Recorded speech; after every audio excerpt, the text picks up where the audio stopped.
I just realized my mic wasn't on. Hi, Crispy. How's the audio? Do I need to adjust things?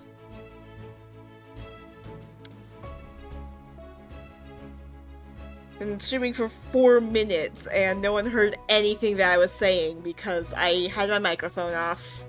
Fantastic.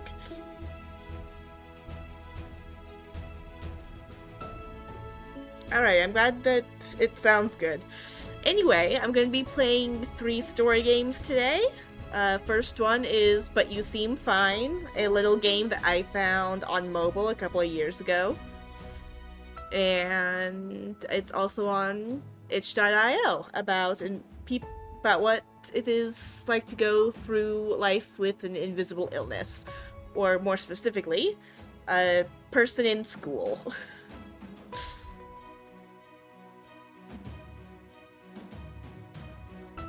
This is Ray, our main character.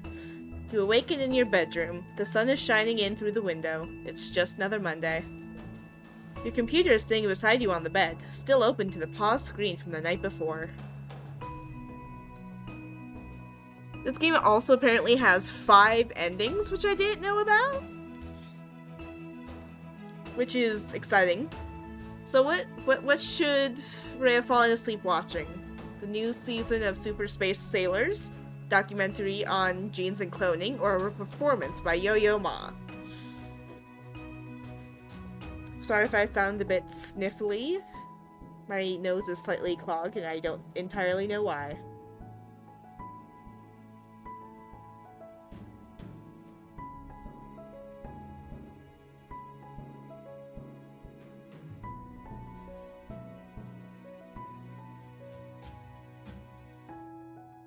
It's fine, it's only slightly sniffly. I can breathe fine, but it's just sometimes there's like a little sniffle here and there, which is confusing at best.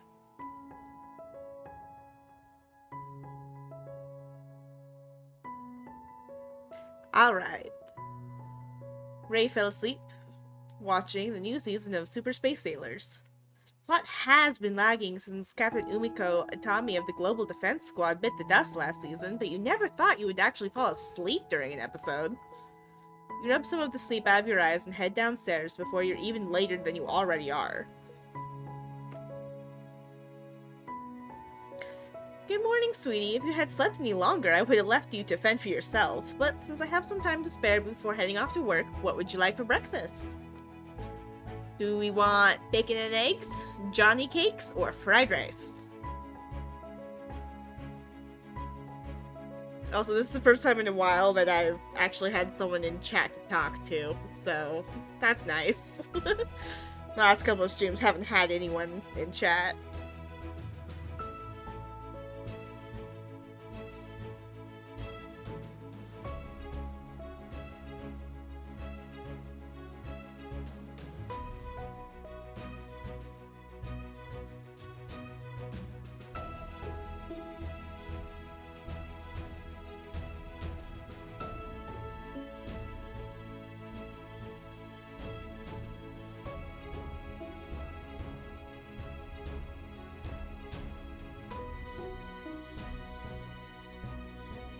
Alright, let's just have bacon and eggs. Excuse me, Ray Kim, aren't you forgetting something? Please, would you do me the absolute honor of preparing me breakfast, dearest mother? Okay, save the dramatic language for theater, but thank you. Oh, I'm glad that... glad that I picked that one then, because I did not see you in chat before it went. I forget that there's a delay and I'll have to wait. While Mom prepares breakfast, you pack your lunch for the day. Looks like the only option is left over tikka masala. Should we take the tikka masala?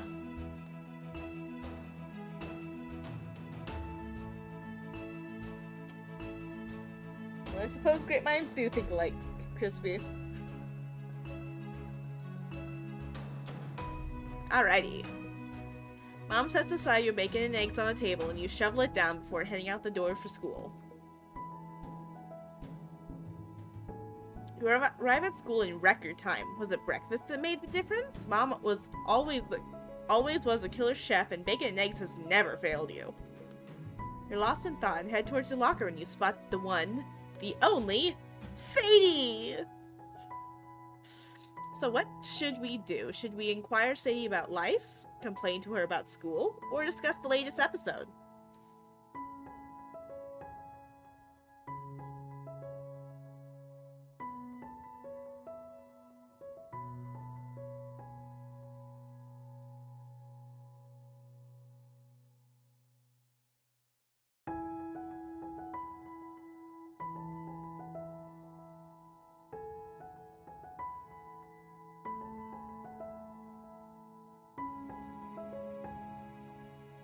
Alright, let's complain about school. Please tell me Mr. Sanchez did not just give us an extra essay. Doesn't he know I have a very important and busy life outside of school? Come on, it's not gonna be that bad. A 3-page fictional adventure on whatever theme you choose. We write those for fun all the time. You've already finished yours, haven't you? Sadie? I refuse to believe I'm friends with you. Chuckle to yourself and head into your first class of the day.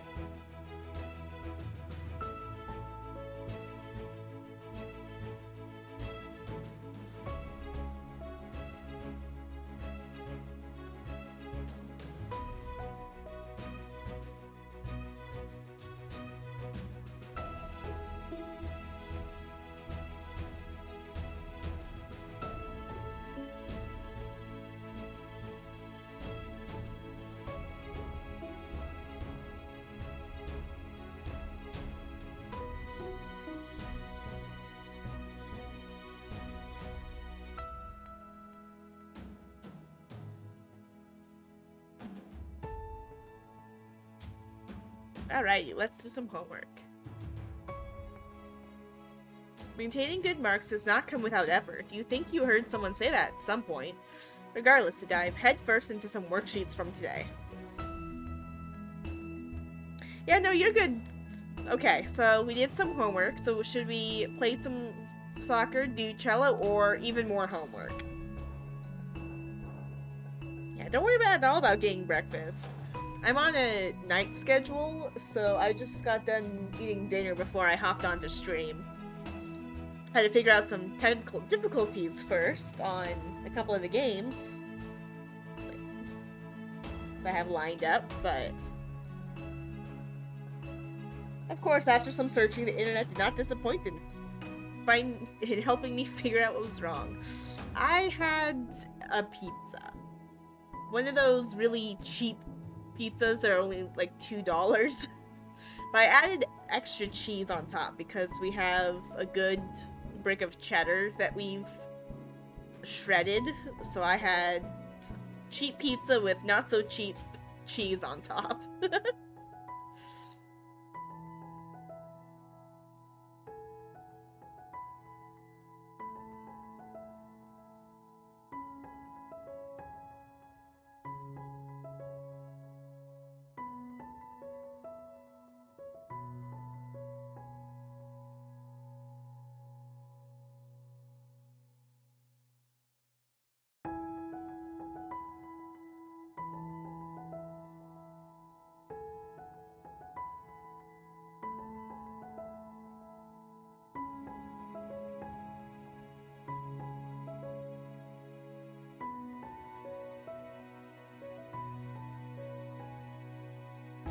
Also, I don't know why, but chat's not popping up on the screen.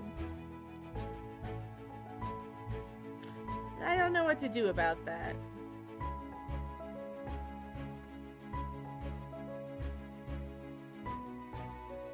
I must have just gotten it wrong on how to add chat to it.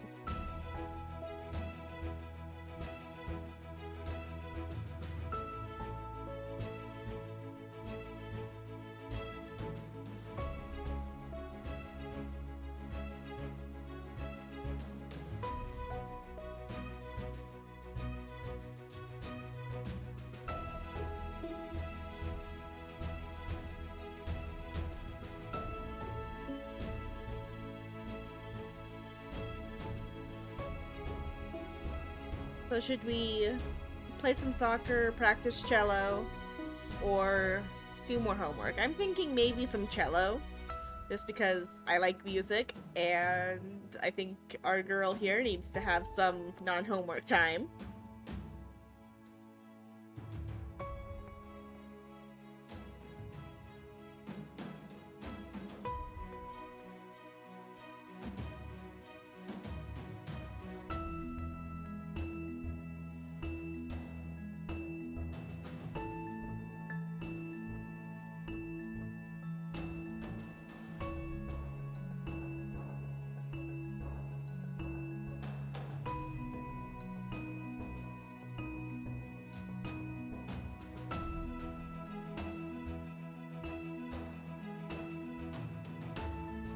Yeah, I think I'm just gonna select the cello.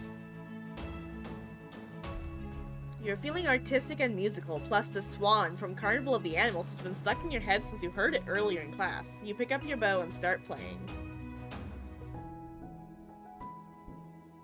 And we still have some more time, so let's play some soccer. Seems like forever since you've kicked around the soccer ball in the garage. Maybe it's time to dust off those dormant skills from middle school. Blech. Besides, getting outside is good for the body and the mind.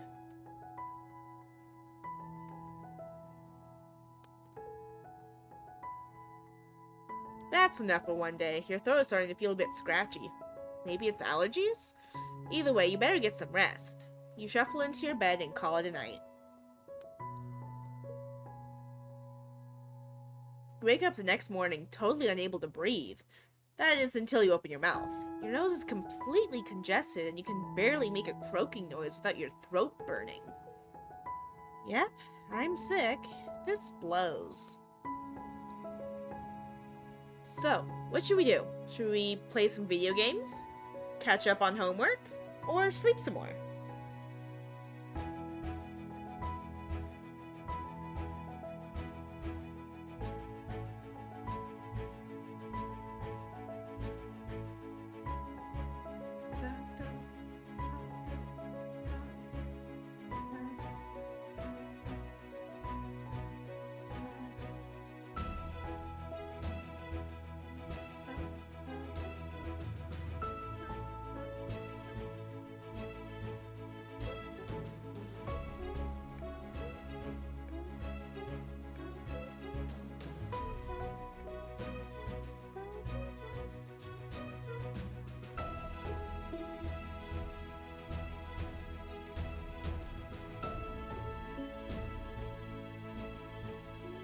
Let's see if video. Should we be responsible to catch up on homework? So my go-to is just play video games since you're not feeling well so that you don't mess up on your homework, but I could be thinking about that the wrong way.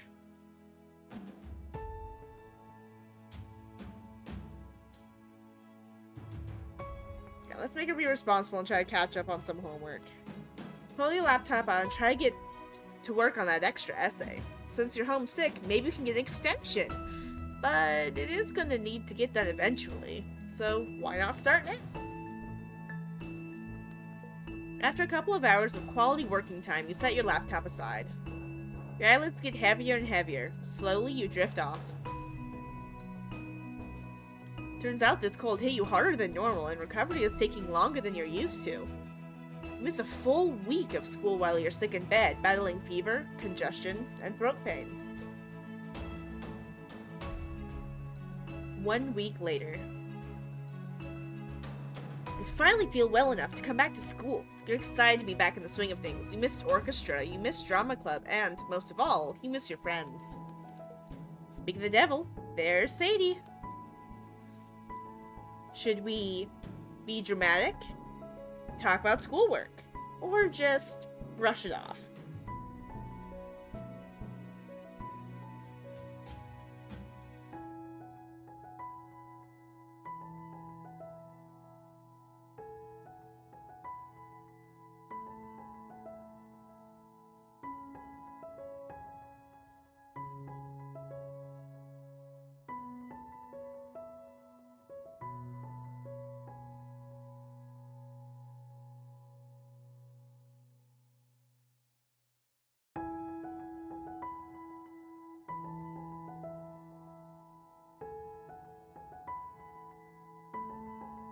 Once we hear that she's in drama, I'm gonna make her be dramatic about it. Sadie, my friend, my one and only, I never thought I'd see your face after touching the cold nightmare of death. Okay, Your Majesty, I know you're just kidding, but I seriously thought you had died.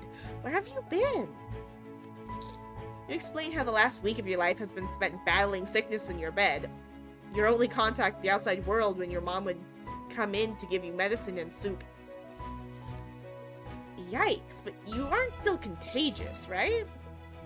No way, I haven't felt sick since Friday. I tried to text you, but I kinda lost my phone in a wad of tissues. Ray, that's disgusting. But you're really better? Yeah, although... What?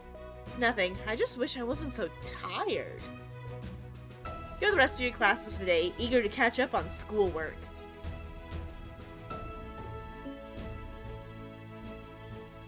Alright, school is over. What should we do? Should we do the orchestra? How about the drama club? Or maybe we should work on the writing with Sadie.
Alrighty, let's work on writing with Sadie and see if we have time for anything else.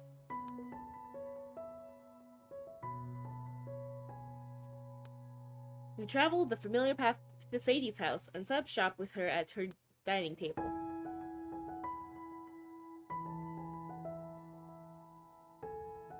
You realize that if we wanted to, we could register to become an official club with the school. Why would you want to do that? Well, we could use a classroom for meetings, maybe and get some money for snacks. Excuse me? What's wrong with my lovely home? And we have snacks right here! Stale Cheetos do not count. Whatever. More for me. Now help me come up with a name for this new character in my story. She's a teenage princess who's also an assassin, and her mark is her betrothed prince. I thought your story was about space ninjas. It is. Alright, how about... What should we name Sadie's character? Ray, Casey, or Alexander Hamilton?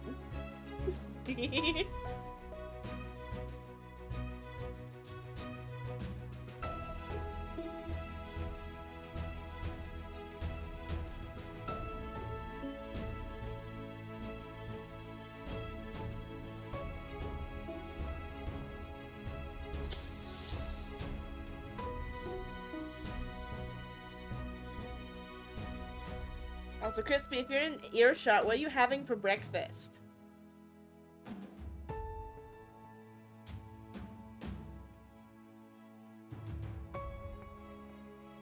Let's name the character Casey.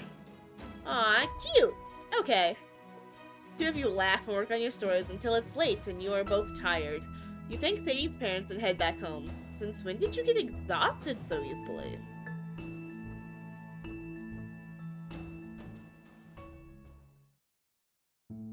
When you wake up the next morning, you're stuffy, have a fever, and an incredible headache. How are you sick again? You just got better, but it looks like this sickness is back for round 2. Ugh, I would give anything to stay in bed longer. There's a knock at your door. After a short pause, Mom comes in. I know you're not still in bed. It's nearly time for me to go to work. Mom, please. Ray? You're not looking so hot. I don't feel 100% better. Looks like that cold decided to stick around a little longer. Stay home. I'll call the school and get you excused. It's better to sleep and let this bug pass. You want to argue. You have a ton of schoolwork and a million club responsibilities. But the thought of going back to sleep is just too tempting. Thanks, Mom. Mom smiles back and heads into the hallway. You fall asleep once more.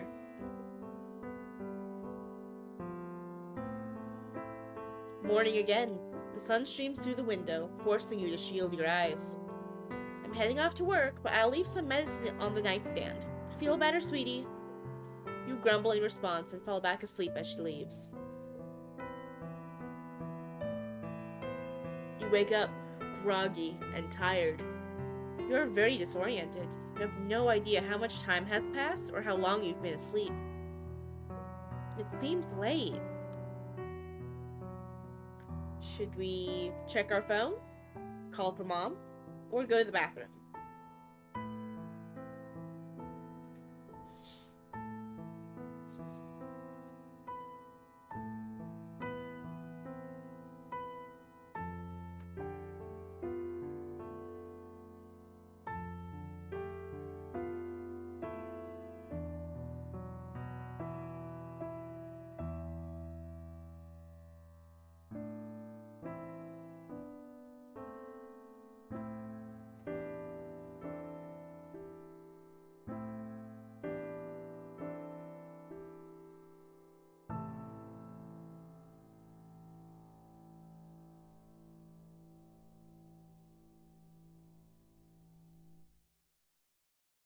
Alright, let's check our phone. Your phone reads 9:30 p.m. You can see light peeking from underneath your door. You hear your parents talking softly to each other as they watch TV in the other room. Look down at your phone again. There's one new message. Hey, you're not sick again, are you? From Sadie. You pocket your phone and head downstairs. Your stomach is grumbling. You're not quite sure when you last ate. Sit down. We have some leftovers from dinner. Would you like me to reheat them? You nod.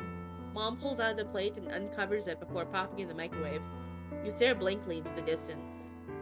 Mom places the plate in front of you, then leans against the counter, watching as you start to eat. She's clearly concerned. Thank you. You finish your food and get up to leave the table. Before you go, you glance back around. I love you. You head back upstairs and go back to bed. You wake up again. Some time has passed, but you don't know how much.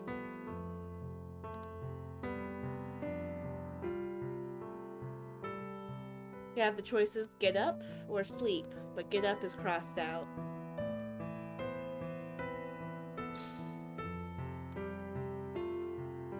Still clickable though, if the sound effect of my mouse hovering over it means anything. So, let's try to get up. You roll your body to the edge of the bed, but anything more is just not possible.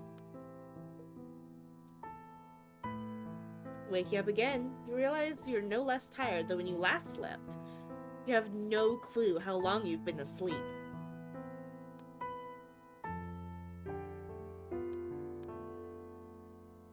Try to get up again. You just don't have the energy.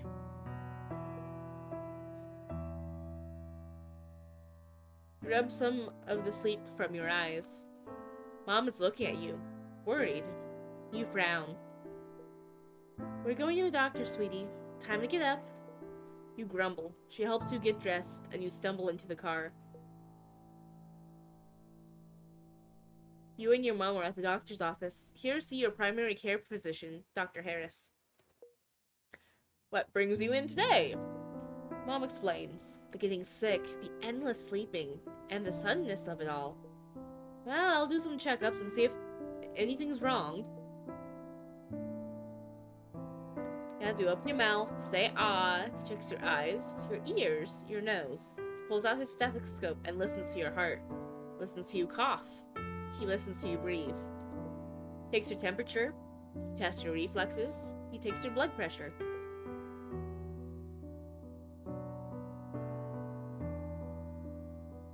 He sits back. Well, nothing seems to be wrong. You've shaken the bug completely. But you're in high school, aren't you? You're 14? Maybe this has something to do with your hormones. Or maybe you're just depressed. You stare blankly. Mom frowns. She's not just depressed. There's something wrong. I've never seen her like this before. I know what she's normally like, and something's not right. He sighs and scribbles something on pad of paper. He rips off 2 sheets. Here, 2 prescriptions. One for birth control, one for antidepressants. Maybe she'll get better. Did he seriously not believe me? I'm your mother. I know what I'm talking about. The nerve of that man. You say nothing, choosing to stare out of the window. We're gonna have to look somewhere else. You mumble in agreement and then nod off to sleep.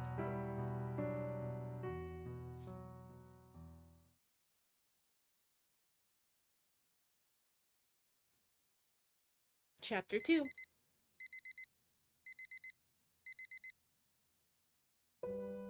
You blink slowly and start to wake up. You don't know how long it's been since you first got sick, but your days seem endless now. Should we check the time? Or look at our phone?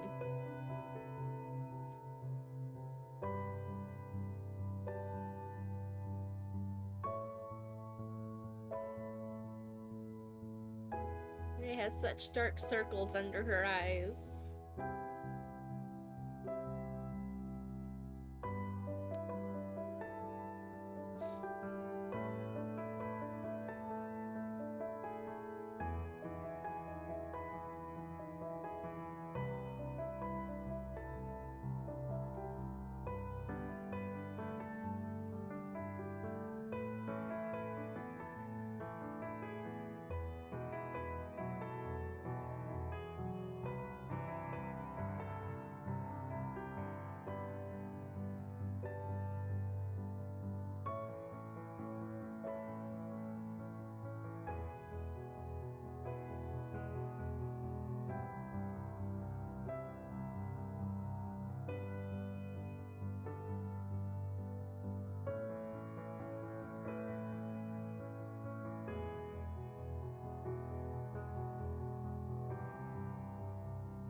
Alright, let's look at our phone. You check your phone and see you have a new message. It's Mom. Hey, sweetie, don't forget we have a doctor's appointment at 1:30 today. I'll be by to pick you up at noon. Make sure you eat something. Try to get up. You wish you could, but even thinking about getting up is too much effort. Still feels like you've been hit by a truck. Nothing would feel better than slipping back into a temporary coma. Pull your covers back up to your chin and let yourself doze off. Ray, wake up. You wake up as suddenly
It hurts a little, but it's mostly just weird.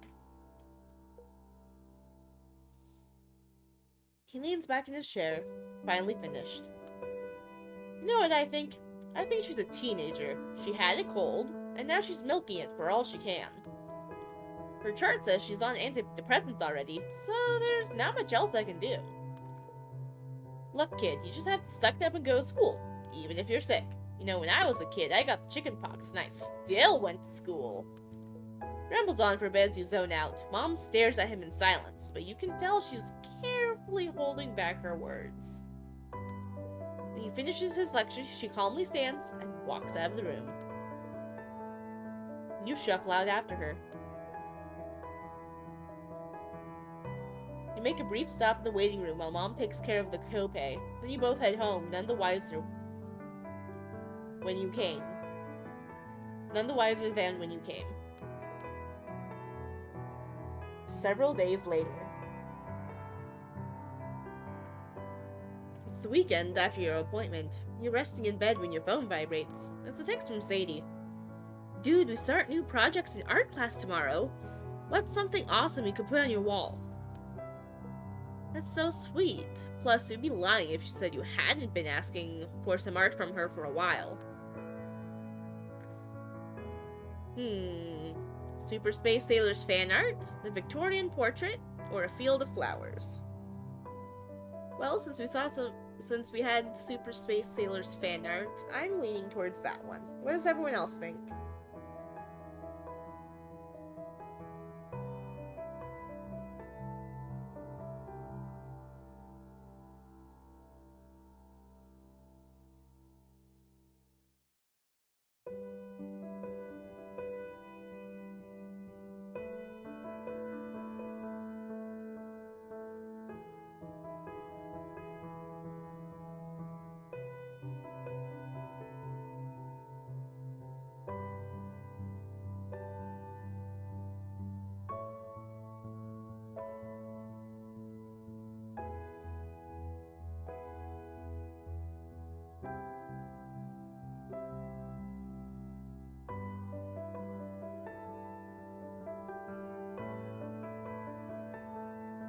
Alright, let's ask for some Super Space Sailor's fan art.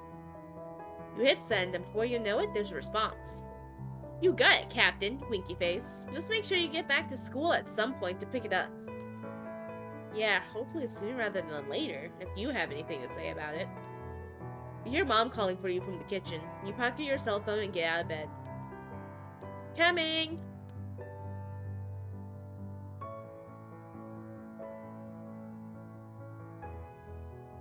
Ah, look who came when called. Yeah, about that. What could you possibly want this early on a Sunday? Ray, it's 2 p.m. Oh. I need to bring a dish to the potluck at work tomorrow. Since you spent the last few days in your room, I figured you might want to help. I don't know. I'm still tired, Mom. Mom sighs heavily. Alright, just help me choose something people will actually eat.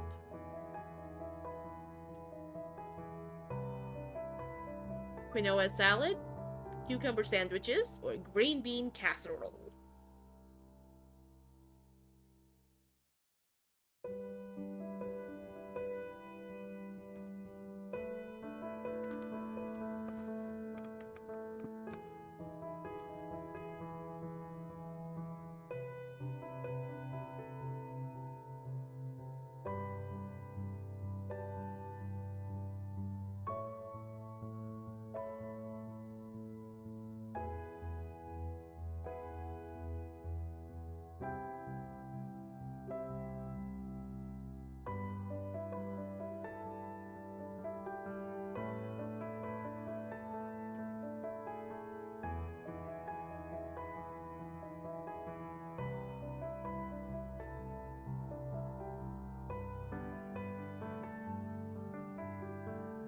Alright, let's go with the green bean casserole. Ray, I said the people will actually eat. Green bean casserole is great! You can trick everyone into thinking it's healthy by putting a vegetable in the title. What the lady wants, the lady gets. Hey, maybe you could help prep the rest of the ingredients while I run to the store and grab onions. Sure, and while I'm at it, I'll give you $1 million. Hey, it was worth the shot. Your mom giggles as she turns back to the fridge. Several weeks later.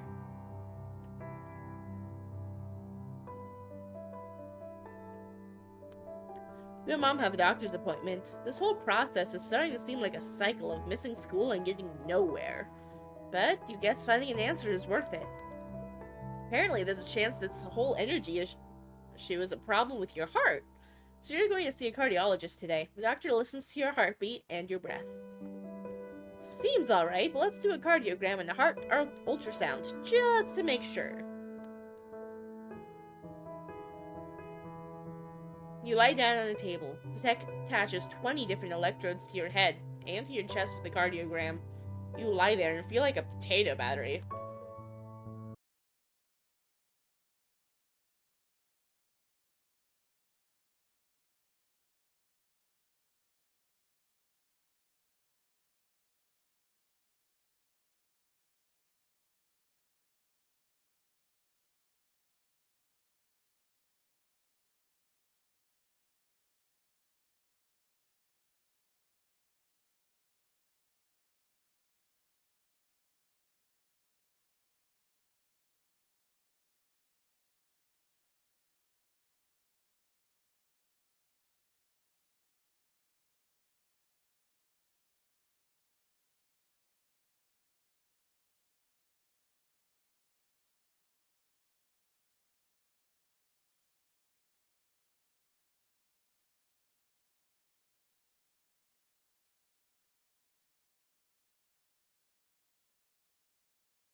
I've got so much catch up on this weekend.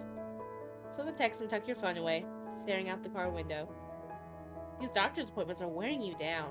You're not sure if it's even worth it anymore, but you still wish you had an answer.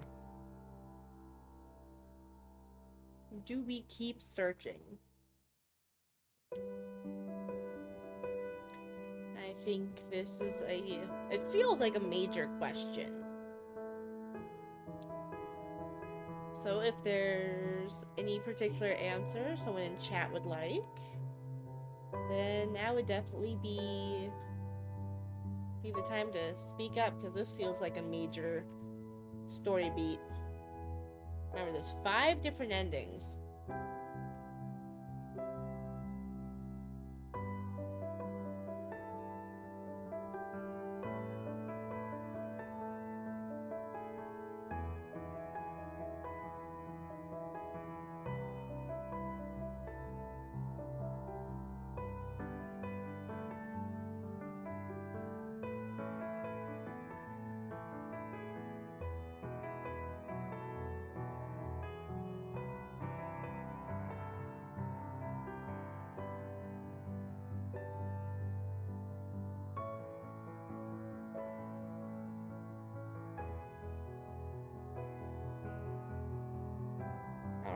Let's keep searching. Of course, we've hit a few dead ends, but someone's gotta come up with something. Sure, there were some bad apples, but maybe the next doctor will be better. Several weeks later. You wake up and find yourself in your room. Everything seems kind of peaceful. Weird. You glance at the clock. 8:48? This does not bode well for your 9 o'clock class. Mom? There's no response. She must have already left for work. Grab the nearest articles of clothing and sprint to the bathroom. Maybe if you hurry, you won't be that late. Arriving in class a solid 25 minutes late, you slam your backpack down and pull out your notes. The rush of adrenaline for booking into school has got you wired. So as fast as you can, you start scribbling down the notes on the whiteboard. Okay, adjectives, noun modifiers. They describe a noun, adverb, adjective, verb, or other adverb modifiers. Examples include...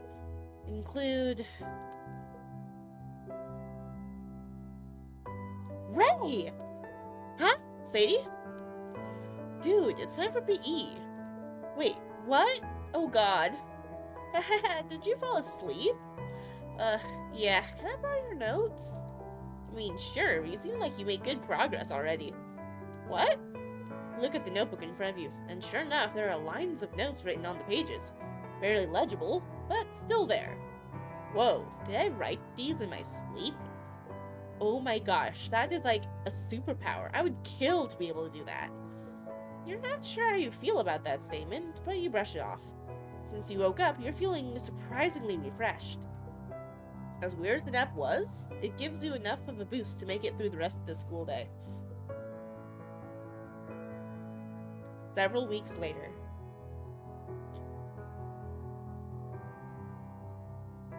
Mom got a recommendation for this holistic doctor, Dr. Worth. Alternative medicine as a concept doesn't exactly click in your mind, but at this point, you're getting desperate for answers.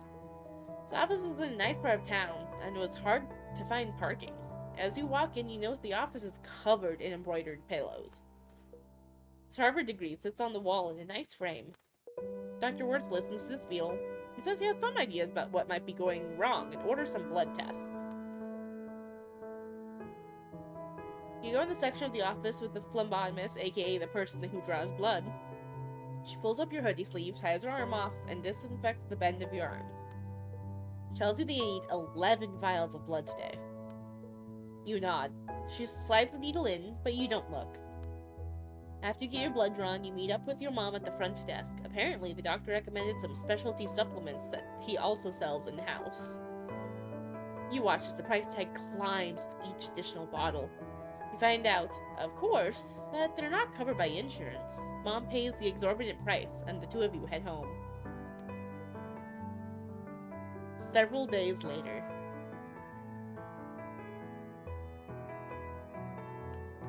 Spend the next week downing extra supplements, vitamins, minerals, weird powders mixed with apple juice, you name it.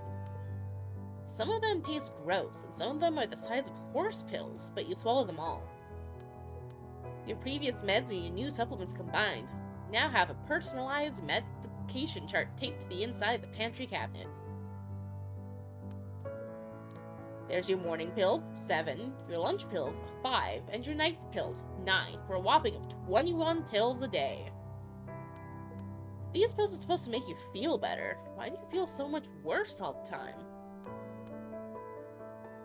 Several weeks later.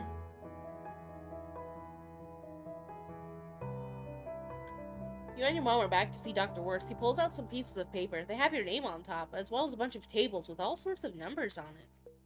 You know what these are? A chart of some kind? Right, it shows a high level of liver enzymes. Drones on about how certain activities have side effects that are evident in many ways. Teenagers often fail to realize that the stress they place on their bodies has lasting effects. Seeming cool is more important than their health. Wait a minute. What? There's no easy way to say this. Your daughter is sniffing glue.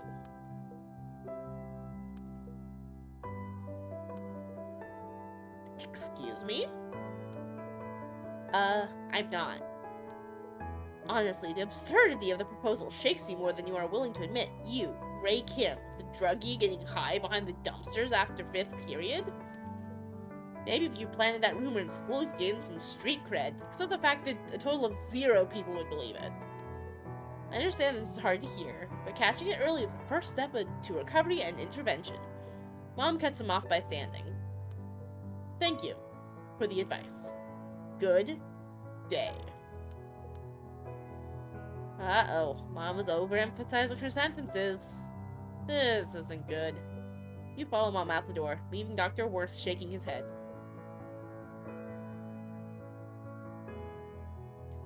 The silence is palpable. I'm not sniffing, I know.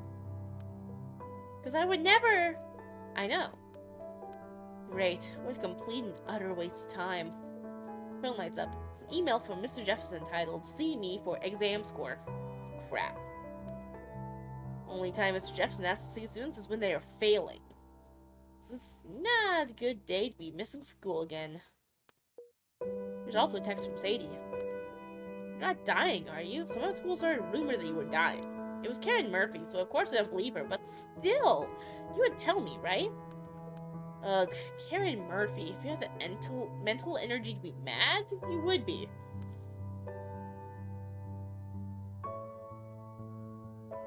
Yeah, thanks, Crispy. I hope you enjoy just lurking. I really enjoy you just being here, even if you're not messaging at all.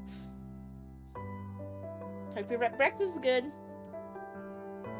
Ignore or talk to her. I'm just gonna talk to her, because after a message like that, I wouldn't want to just leave it up in the air that I could be possibly dying. Not dying, just sick. Talk soon. Send the text and tuck your phone away, going back to looking out the window. Well, so much for this doctor being better than the rest. In fact, this doctor may be even worse. The only thing these doctors have done is make assumptions about who you are, and a grand total of none of them have helped in the slightest. Why can't someone just tell me what's wrong already? Do we keep searching? Yes. Despite everything, the chance of finding out what's wrong is still worth it. For now. Several weeks later.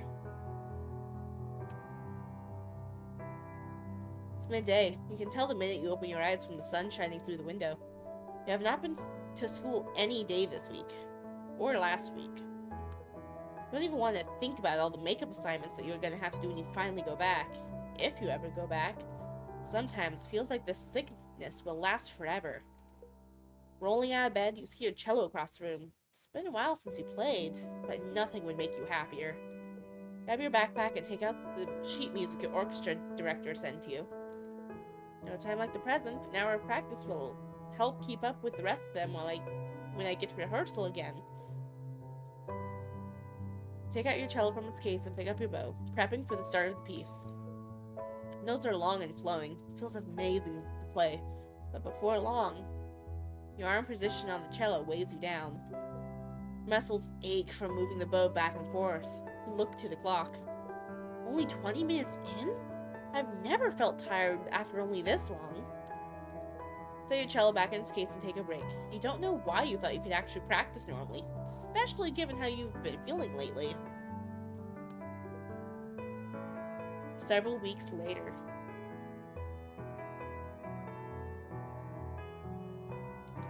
Going to the blood doctor today. You didn't know that there were doctors that just studied blood. Ready for another run-of-the-mill experience, similar to the ones you've had before. Ray Kim? You nod. The doctor doesn't even lift her gaze from the file in your hands. She lifts her eyes over the rectangular glasses to get her to look at you. She looks back down at the file of her notes, then back at you, then back down. I think it might be Lyme disease. It's pretty rare, and I'm not sure if you've been in an area with ticks, but it's worth checking out. I'll order a blood test. Almost taken aback by the efficiency of the appointment. She didn't even have to touch you or come close enough to get a good look at you. Maybe she was just that good. Or just that bad. Your phone lights up. Text from your orchestra conductor. Regretfully, you've been cut from the upcoming recital for not attending enough for rehearsals. You feel tears sting at your eyes as you put your phone away. Also a text from Sadie. Hey. Ignore. Or say, hey, can't talk.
Auditions. I know. It's your choice. She's right. You know she's right. But it doesn't make it hurt any less. I can barely function this morning. There's no way you're going to make it to this afternoon. Okay. Several weeks later.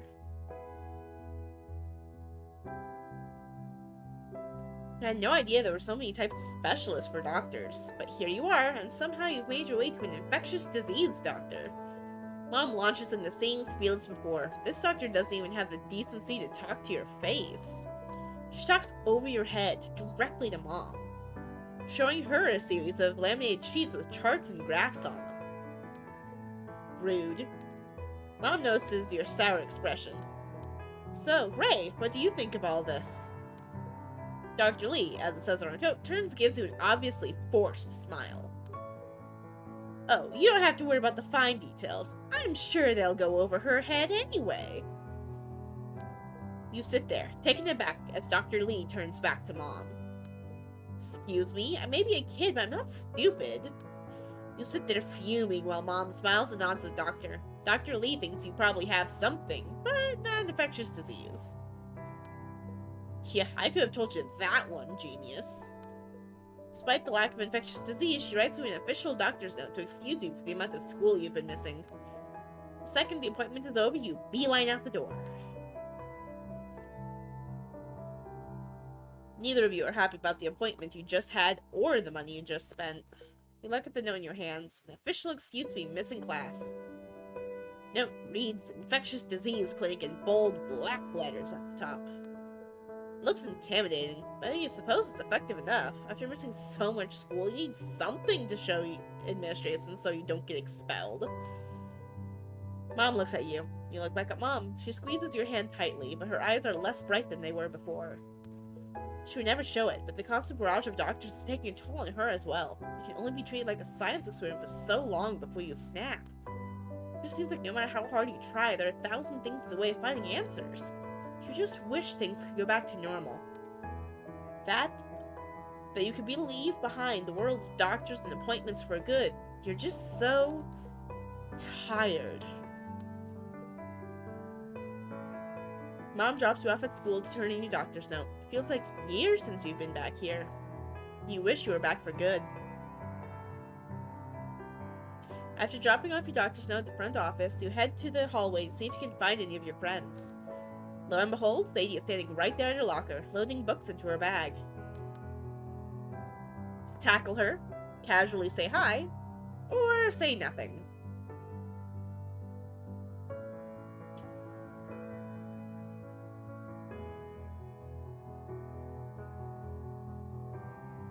Let's casually say hi. You walk up to the locker, trying not to shock her too much. You put on a soft smile. Hi. She turns around and breaks into a smile too. Hey, stranger. It's been a minute, hasn't it?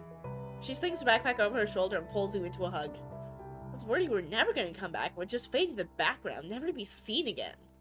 Which made me wonder what would happen to your locker. Would they auction it off like in Storage Wars? Or does it go to next of kin?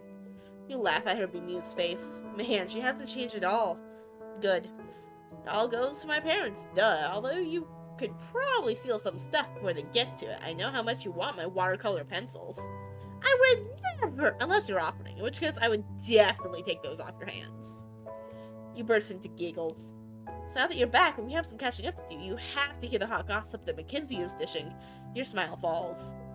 Actually, I'm only stopping by today. I got a doctor's note to excuse how much school I've been missing. Sadie deflates. Oh, I just thought... No, it's fine. You take all the time you need, but... What is it? You haven't actually told me what you have. Is it contagious? Is that why you're spending so much time away from school? You don't really want to explain everything to yet another person, but Sadie's your friend. She means well. You launch into a summary of your life since the beginning of fall. The sleeping, the doctors, the pills. The endless number of tests, how discouraging it all is. How you wish you just had an answer. She nods along without saying anything. Actually, I have an appointment with a doctor that specializes in hormones. They might think of something that'll help. Might? Well, yeah.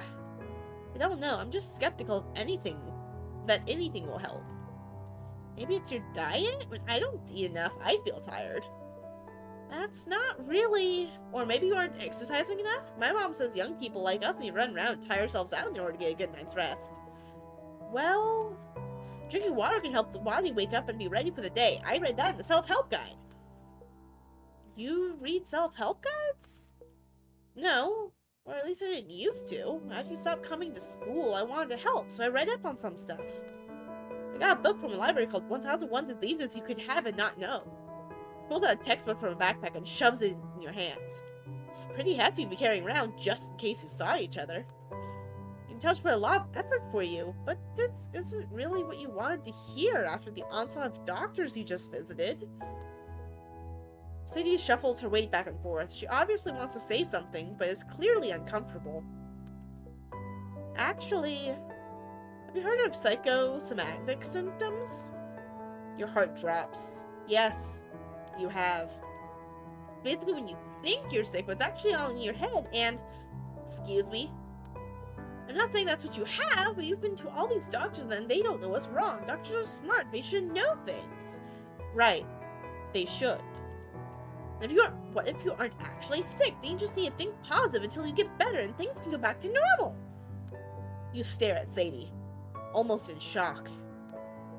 Think positive? Are you serious? What? You really think I'm making this up? Do you not believe me too? I do, but I don't know. I just don't see how you can say you are so sick and yet stand here and... What? Like you're fine! The words hang in the air for a moment. Tears sting at your eyes. You stare her down for a few seconds before you turn around, walk down the hall, and exit the school. I seem fine? How could she say that after I spilled my heart out to her and let her know what I've been going through? How could she still think that everything is fine? Several days later. You're at another doctor's appointment with Mom. Visiting school took a lot of energy out of you, and this isn't helping. You feel miserable. You've been sitting in this room for a couple of minutes, but honestly, all these offices are starting to blend together. Lydia is the endocrinologist, a hormone doctor. Dr. Jones gave you a referral after your blood results were negative for Lyme disease. Surprise, surprise. The doctor enters the room with a flourish, her red cowboy boots flashing and her dress twirling. You look at her in awe.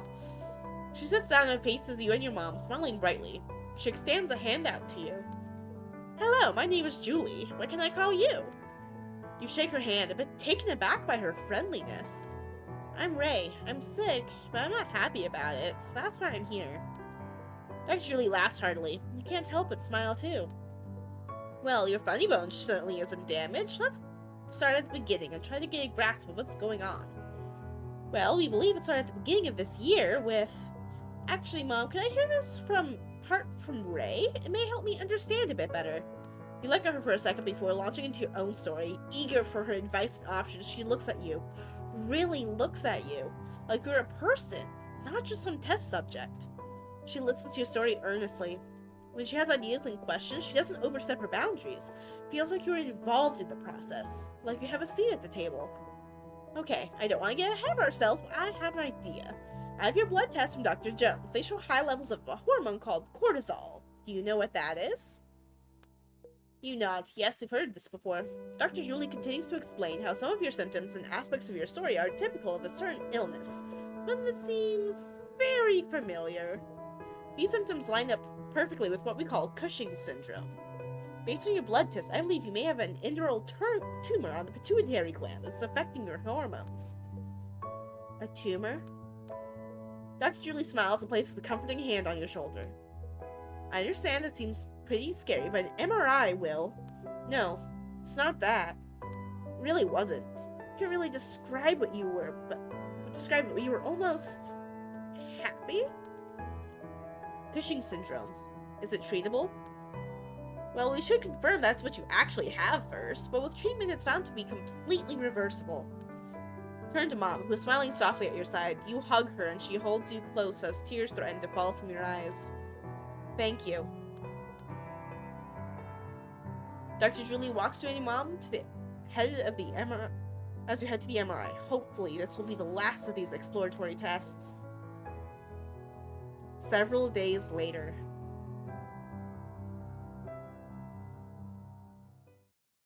The sun is going down as you open your eyes for the first time today. It's almost peaceful outside your window as you lie in bed. Soft knock on your door. My mom opens it slowly.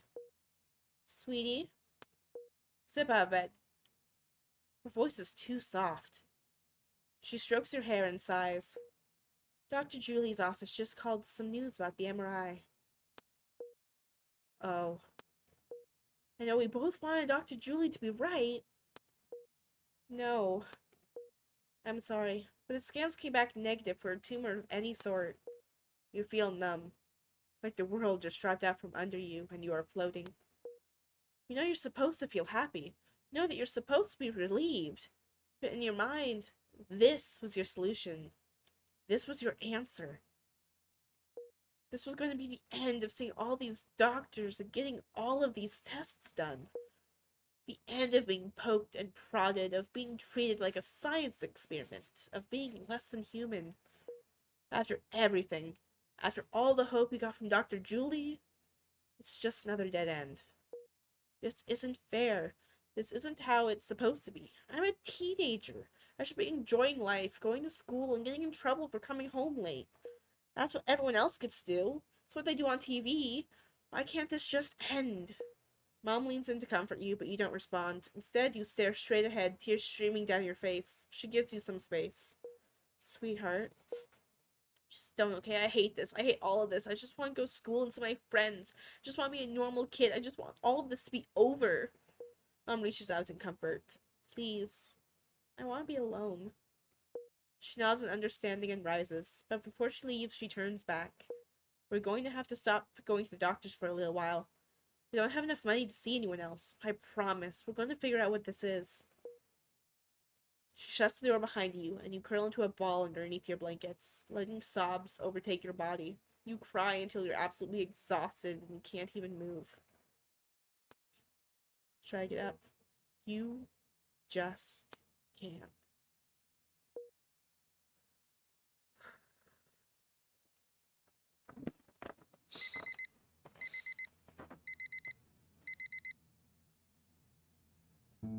You wake up in your bedroom.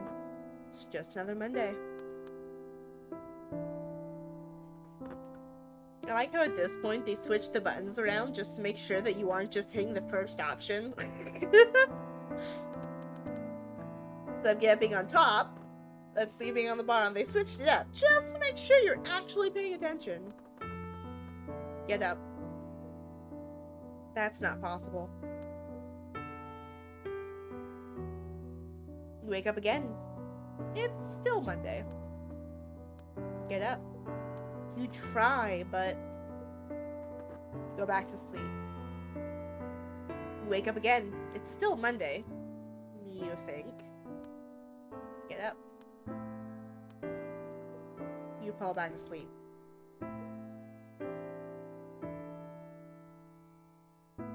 Ray, get up. We're not going to be late today. You grumble as you get out of bed and change into some clothes. Mom hauls you into the car to take you to school. It's the fall semester again. It's been 1 year since this all began, and despite getting back to school semi-regularly, you still feel like you're always missing class to catch up on sleep. Not to mention, you're still tired all the time. You fall asleep in a couple of your classes, but you end up making it through the entire school day. Despite taking several naps, you're still exhausted.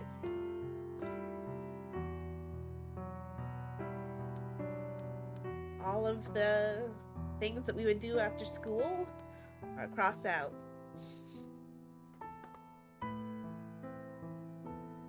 Try to go to Sadie's house. You haven't seen Sadie since before summer ended. You're not sure you want to open that bag of worms right now. You don't have the energy to deal with her today. Phone vibrates in your pocket. It's text from Mom. She's out front to pick you up for another doctor's appointment. Right. It's her first appointment in a while, actually. But you get a strong recommendation for your previous doctors. Maybe this time it'll be worth the cost. Grab your backpack and head down to the main office. By the end of last year, your family was too broke to see any more doctors. And that's not even considering the emotional cost of it all. After a summer of no doctor's visits, your family has saved up enough money and paid enough bills to start looking into solutions again. Doctor comes in. Her coat reads Dr. Shipley. Funny, that sounds like a sci-fi captain's name. Mom launches into an explanation. Dr. Shipley, like all the rest of the doctors, listens to the spiel. She, like all the rest of the doctors, nods her head. Sounds like you'll benefit from a sleep study, although it could still be something else. I'll get you scheduled for one. You sigh heavily, but make the appointment nonetheless. You schedule it for next week, in the sleep lab at the hospital. At least this test will be harder to fail, given how great I am at falling asleep. 1 week later.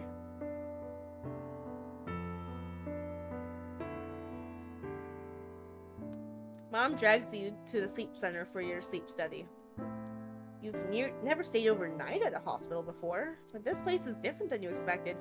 It's kind of cozy, with lots of closed-off rooms. After getting checked in, you're shown to your room. The sleep tech attaches what seems to be electrodes to your head, chest, and legs. He also puts 2 elastic bands around your chest to monitor your breathing. Mom looks down at you. You look like a robot. You snicker. She kisses you on the head. I'll be back in the morning. Sleep tight.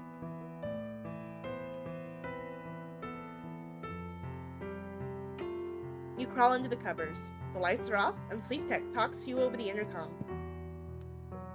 He asks you to close your eyes, look up, look down, look side to side, checking to see if the monitoring equipment is working properly. Alright, you're all set. Shout if you need anything. You fade into sleep.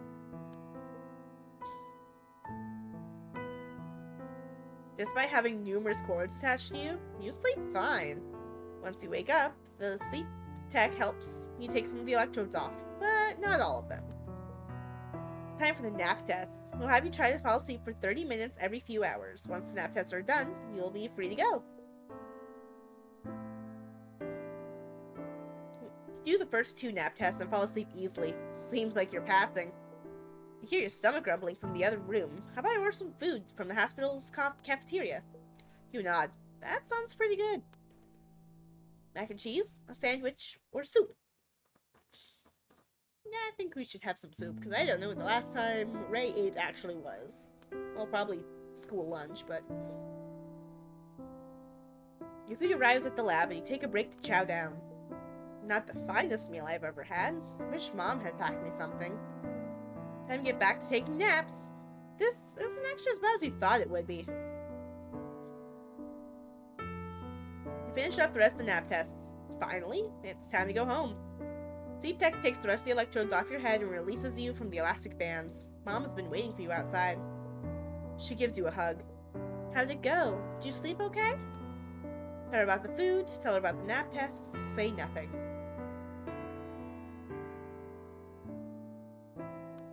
Let's tell her about the food. Lunch was terrible. That soup really can't compare to your green bean casserole. Please tell me we're having something tasty for dinner. Mom smiles. We can. What are you in the mood for? Spices. Literally any spice or flavor whatsoever will be an improvement. Tikka masala? Perfect. I'll even take leftovers if we have any. 2 of you head out the door and head home without another word about the study.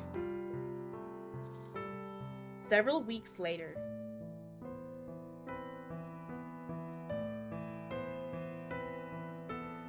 You finally get a letter in the mail and a phone call from the sleep doctor. Mom talked with her on the phone for a while, but you've come to see her in person. No doubt you're just waiting to get informed about yet another dead end. So we've got your results back from the sleep study. I understand you have been looking for answers for quite some time, yes? Give her a weak nod. She hands you a packet of papers. It has some charts with numbers you don't understand. Well, after reviewing the test results, I feel confident that your symptoms are tied to a condition you may have heard before. Seems like you have narcolepsy. You look up at her and stare in disbelief. Wait. It's been so long since all this madness began. Is this it? Are you here? Do you finally have your answer? But narcolepsy isn't right. I've seen on TV that people just fall over all the time, usually for comedic effect. A few years ago, someone dressed up as a narcolepsy man for Halloween. It was pretty funny to see him keel over and snore. That's not what I have. Narcolepsy affects the brain's ability to regulate sleeping and waking cycles, which are characterized by excessive sleepiness during the day and falling asleep for short spurts at a time. Sleep doesn't really do the job that it should be doing, so you wake up feeling less rested than you should. You nod. What she's saying is actually making a lot of sense. Also, your story lines up with what many that we get here at the sleep center. Most patients present symptoms between the ages of 10 and 20, and often visit many physicians before receiving a diagnosis, if they ever do at all. With proper resource management and follow-ups, it's absolutely possible to live a full life with this condition. Tears come to your eyes, and you feel lighter almost. This thing that you've been living with, this silent monster, it finally has a name. Instead of shrugging when people ask you what's wrong, you finally have a real answer. Mom gives you a hug. She's crying too. You thank the doctor and schedule another appointment for a more in-depth session later on. You and Mom were quiet on the car ride home. Her entire demeanor is relaxed, and you can see her relief. It's been a long couple of years for the both of you. Still, after the initial happiness of the diagnosis, a somber feeling has settled within you. I haven't said much since leaving the office. What's up? Be honest or lie? I think we're gonna be honest. I feel like I'm supposed to be happy about this, but I'm just not. Mom looks over at you, egging you on to say more. I don't know, I thought having a diagnosis would help, and it does help a little bit, but now we just have to deal with the aftermath. You sigh heavily. Choose your words carefully, or speak freely. I'm gonna speak freely. I have to deal with this. You just have to be along for the ride. Mom looks taken aback by this response, but doesn't say anything. Alright, I know these past months are hard on you, but I really am trying my best. It hasn't been easy on me either. Say nothing. You bite your tongue and let her speak. It's been heart-wrenching watching you change from the happy and boisterous girl you were to the worn-down person you are now. These past 2 months have done to you. No young person should have to go through that. But that's no excuse to stop trying. Tears starting to spill from your eyes and your hands shake. You're not stupid, Mom. I know what managing a disease means. It means it's not curable. I'm gonna have to live like this forever.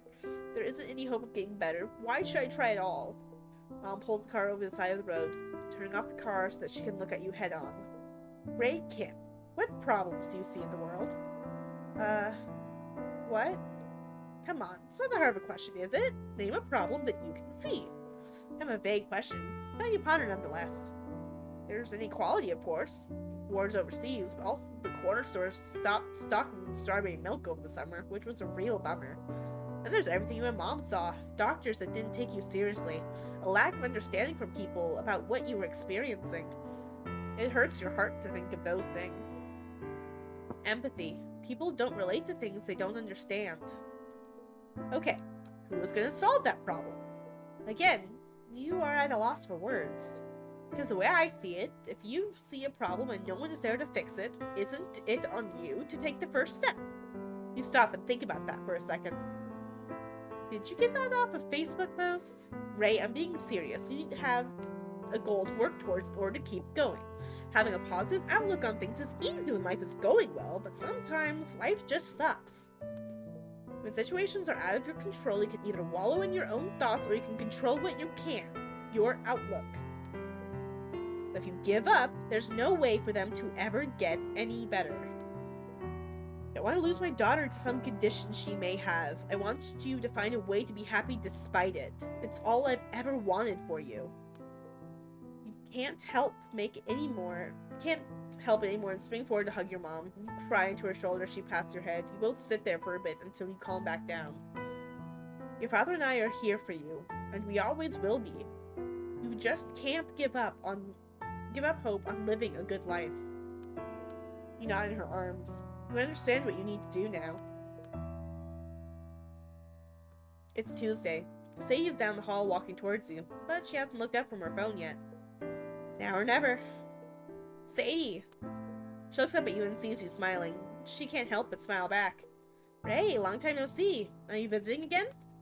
No, I'm actually back. For real this time. You're all better now? Your smile falters. Just for a moment. No, I got a real diagnosis though. I think this one's legit too.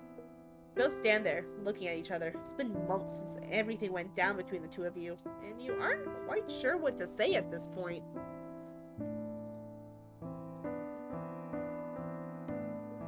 Look, I'm sorry I've been kind of distant. Everything just kept piling up, and I didn't know what to do with myself.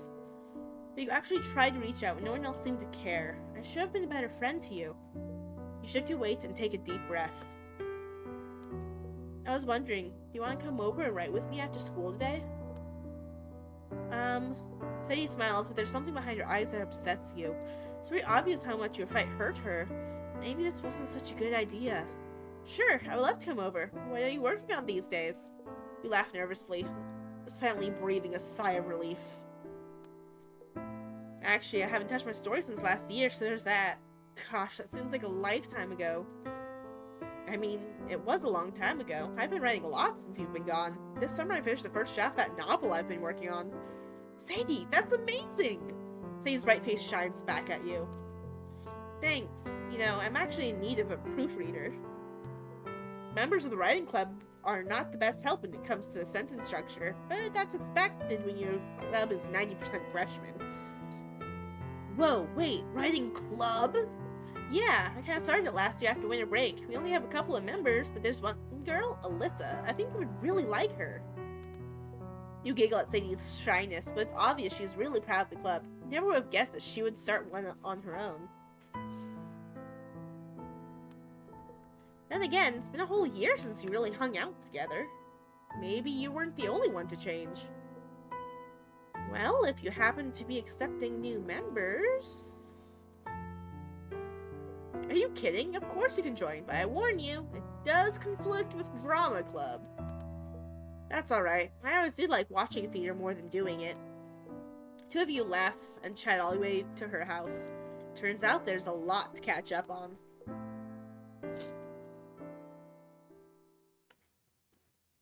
Epilogue. You girls have a good time and stay safe. Remember, if anyone makes you uncomfortable, you have my permission to punch them in the face. Thanks, Mom. And if anyone touches you, thanks, Mom. Okay, have fun. I packed you both green bean casserole in case you get hungry. Really? You make green bean casserole again? When over so well at the potluck, how could I not? I'll be back to pick you up at 4. You and Sadie wave goodbye to Mom as she drives off. It's been a few months since you and Sadie reconnected. Now the two of you have settled into a comfortable friendship once again. It's a little different than before, but just as loving.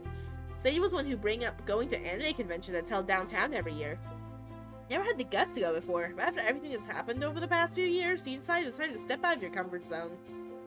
Alright, Super Space Sailors voice actors have a panel at 2:15. Until then, we can take a look on the show floor.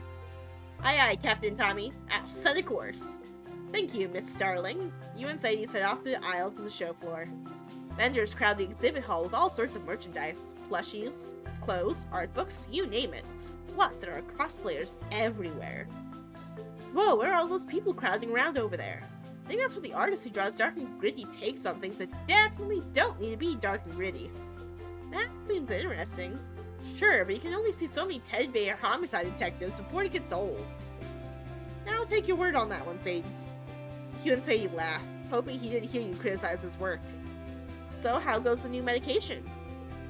Seems like it may be working, but it's too early to say for sure. I'm just glad this one doesn't make me feel so jittery. Sadie nods along. You remember talking her ear off non-stop when you tried the last medication. It's supposed to keep you awake during the day, but instead it made your heart race and your whole body feel twitchy.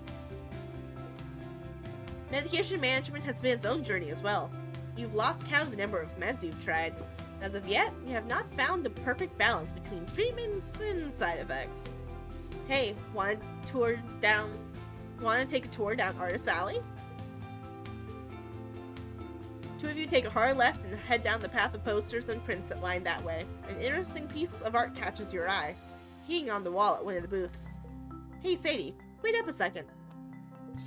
Talk with the artist as she pulls the poster down off the wall. Sadie gives you a bit of a side-eye glance. You hold the piece in your hands.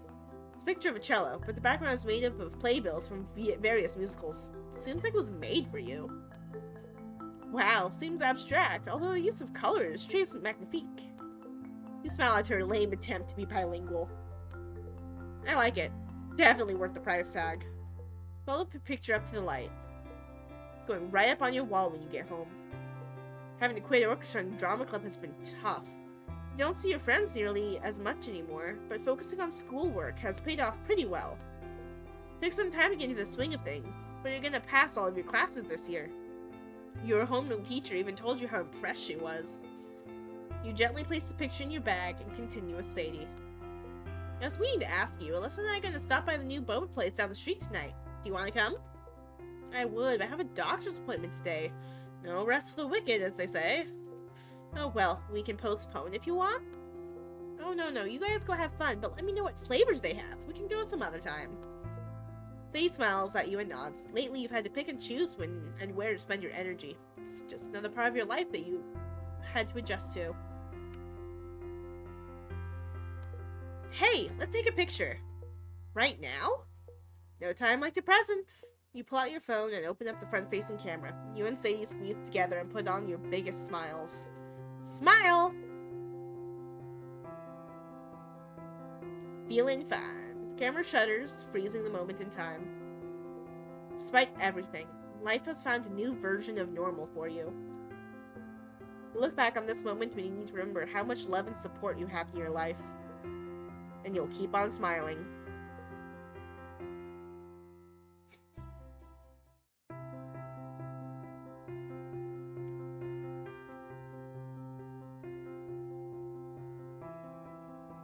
And that was But You Seem Fine.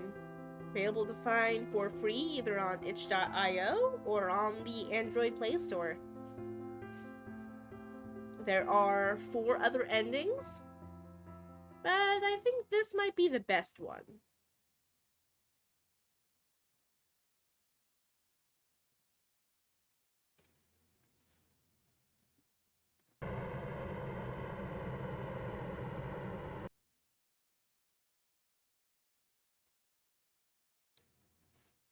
Oh, that should be popping up.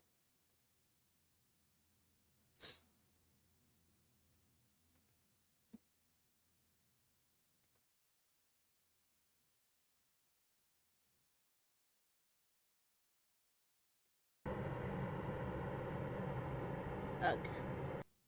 Game capture 2. Alright.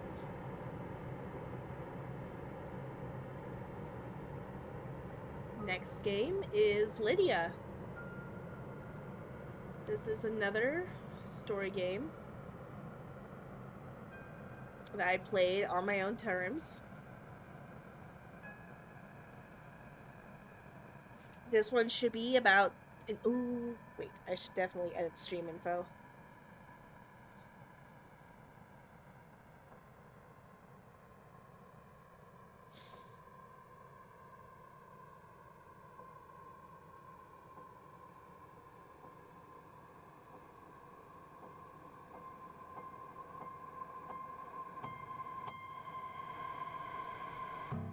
Haha. Alright. How's the volume?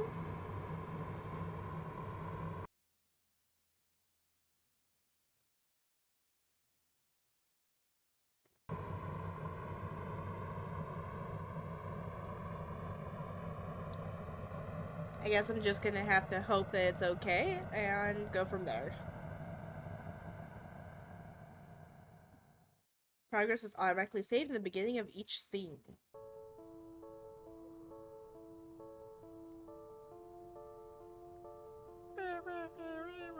Didn't I said to Mommy that I wanted a pony for my birthday? Wow, a real pony? Yep. But I have to be a good girl. Come on, Sheila. Do you know how big horses are? Well, yes, but Mommy, your house is so small as ours. Where would you keep a horse? In your room? Teehee. Shut up, you two. Mommy promised me a horse, and I'm gonna get one. Whatever. Steve! Why do you have to be so mean? Oh, come on. I'm just kidding. Yeah, Sheila, he wasn't serious. Come on, Steve, say you're sorry. I'm sorry. Okay. I'm still getting a horse. It's getting late. I have to go. Bye.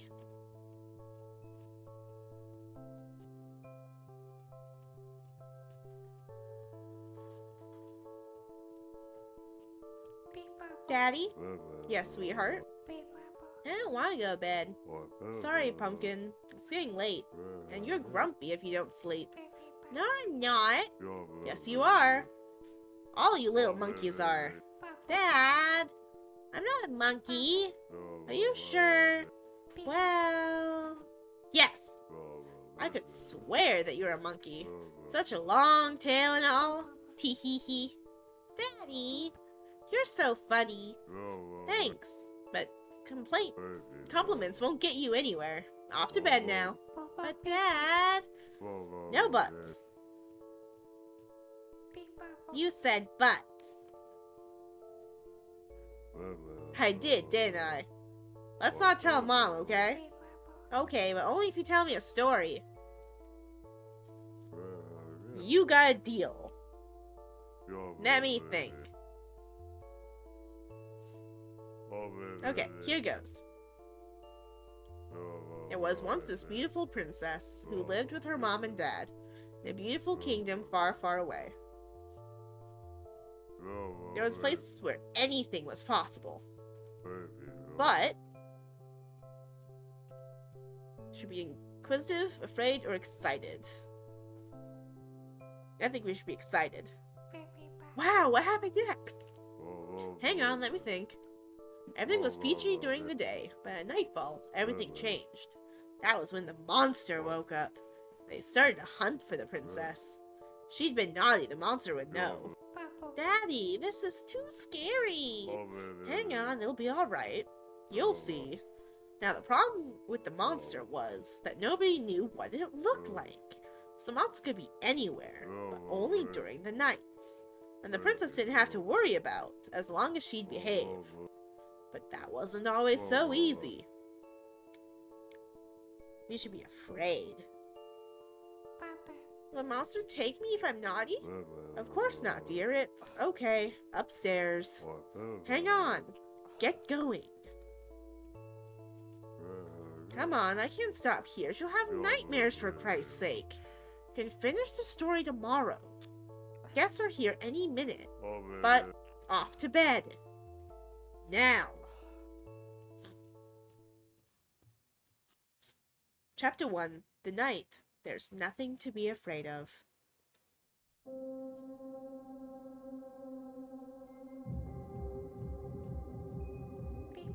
Not again.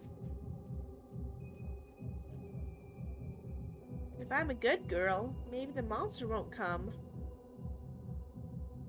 Where's Teddy? I have to find him.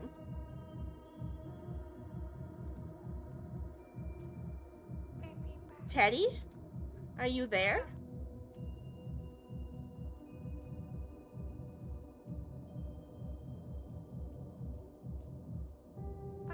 I can't go down there. There are grown-ups.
Teddy!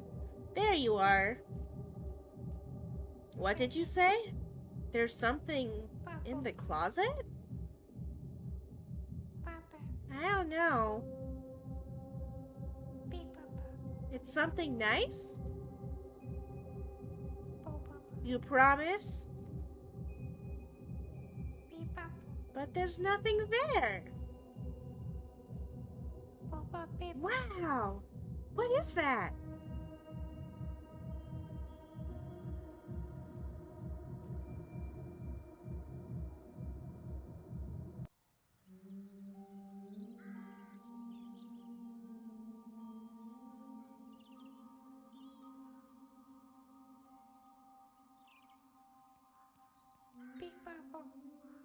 Eddie?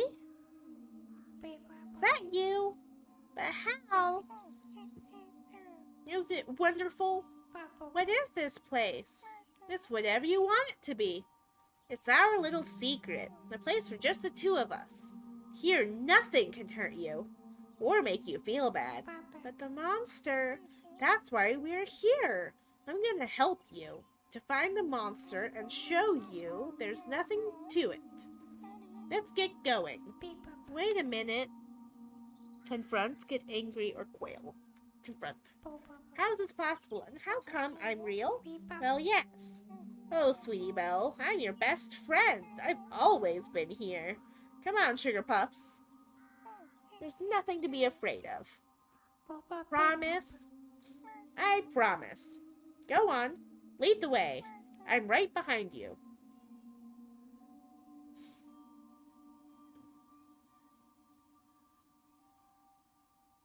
Got a sun up here and a castle in the background.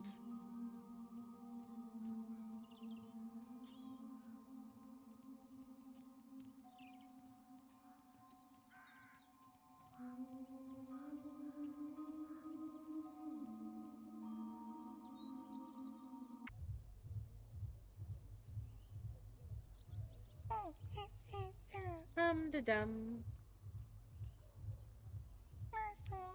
This looks like a good place to start. That cute froggy might know something. Let's go find out. I don't think that looks like a cute froggy, but okay. What are you doing here? This is no place for kids. Where are your parents? Inquisitive. Who are you? Never mind that. Are you here all by yourself? I'm not sure where I am. Okay, you can come inside. Maybe we can call your parents? No thanks. Are you sure?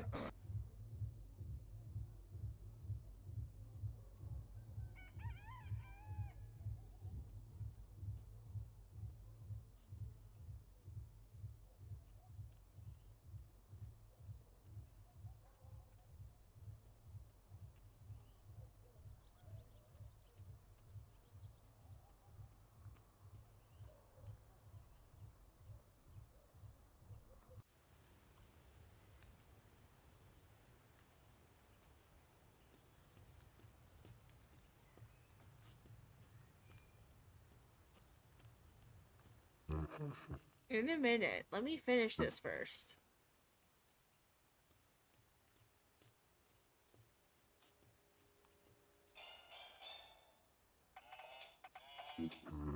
Can't I have a minute of peace?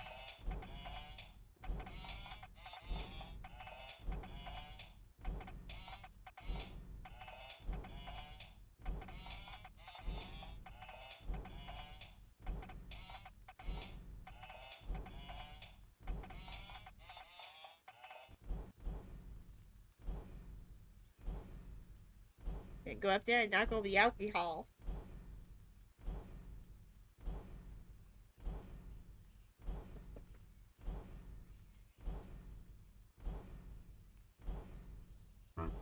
What the? It was half full. God damn it.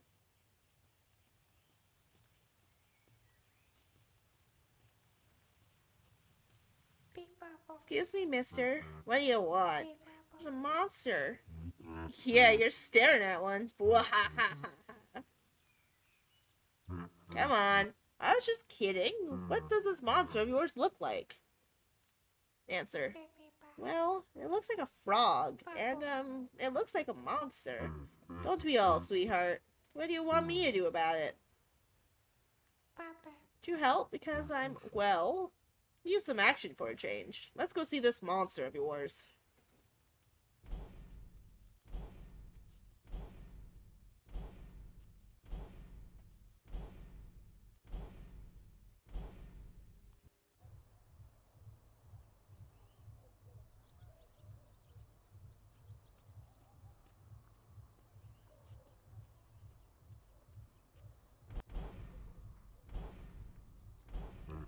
Let's do this. I'm pumped. Let's see the monster.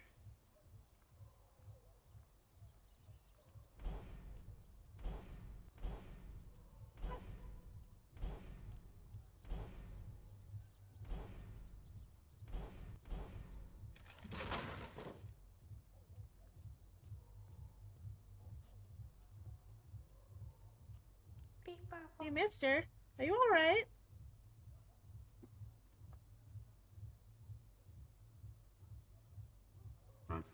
Phew! Bigger they are, the harder they fall. Eh, sport? Where were we? The monster. Lead the way.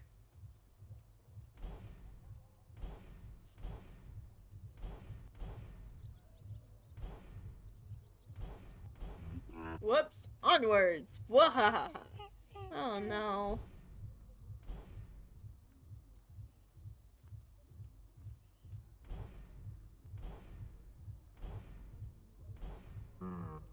This the fuckface you were talking about? No, I mean... Oh no. Okay, settle down. Shut your fucking pie hole. You want me to shut it for you? Sir, I must ask that you stop right now. Jeez, what a pussy. Hey, just a minute. Now, maybe I shouldn't be saying the full words if I wanted to put this on YouTube. I have it for adult content anyway. It's fine. Don't want to embarrass you in front of the kid. How about you just don't have it in you? Admit it, coward.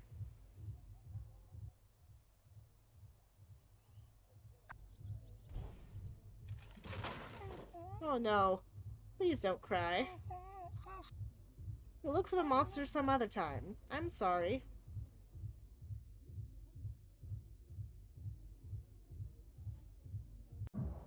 Chapter 2. The Fool. Let me tell you a story.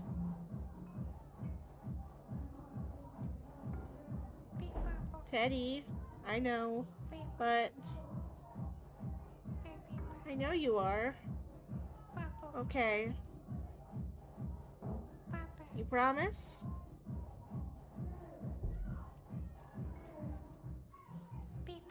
Don't go down there. They're grown-ups.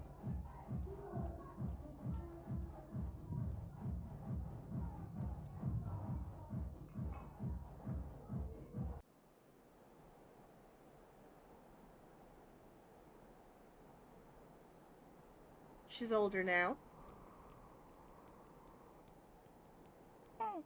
Look, I know I messed up, but it's not gonna be like that this time. This time I'm sure we'll find the monster. We're gonna show it who's the boss, because I promise you that. I've learned my lesson. Nothing bad's gonna happen this time. No, I swear. Where are we? Don't you remember? It's wherever you want to be. I don't know. This looks scary. Trust me, there's nothing to be scared of. Let's just have some fun. Let me show you. What this monster of yours is nothing more than a bad thought. Come on, chin up. Don't you trust me? That's the spirit. Let's go adventuring.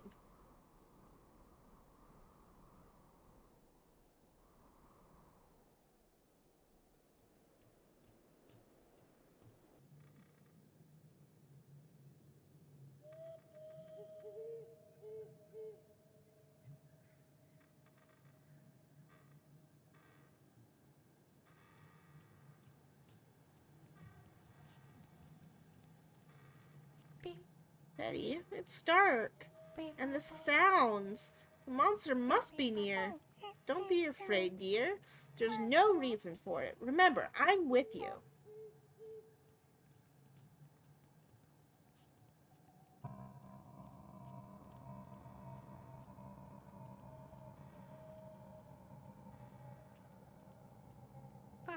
I'm getting scared.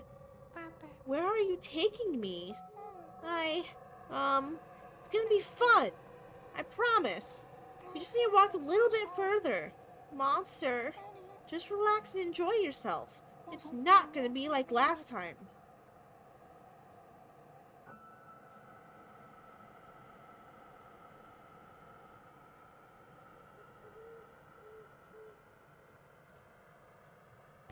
Where are we?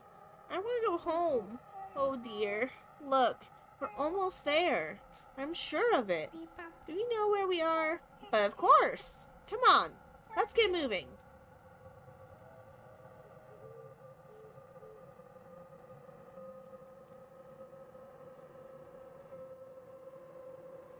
I want to go home. Teddy, please take me home. I'm scared. I don't want to find the monster. I just want to go home. Um, Hush now. Everything's alright. I want to go home. We're lost, aren't we? No, we're not. Come on, just a little bit more. Please? I promise. It's gonna be alright. You promise? Yes. Come on, Sugar Puffs. Let's get going.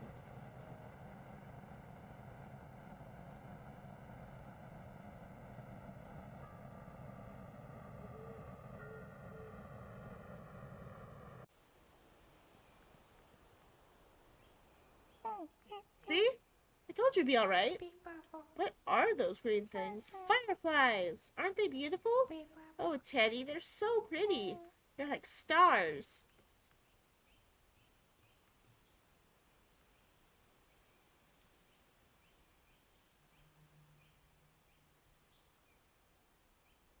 Stars. I bet I have to click on them in a star fashion.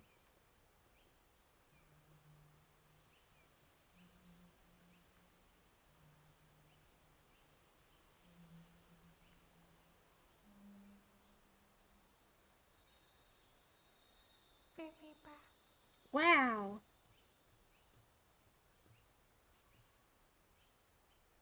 Come on, Teddy, let's go. I'm not scared anymore. You were right. There was nothing to be afraid of.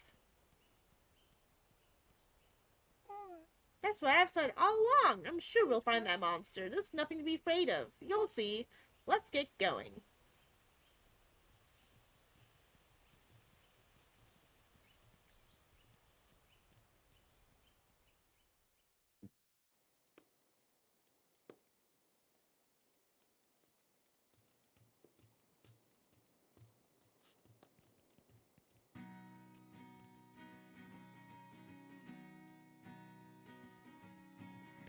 This looks nice. Yep, like I said, it's just a bad thought. That monster of yours. I'm off. Go enjoy yourself. You've earned it. Oh, Teddy.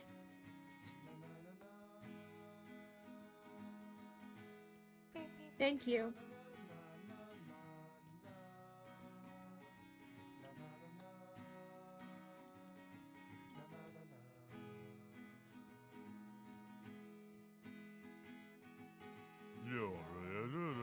Where on earth have you been? I was worried sick. You can't go running off like that.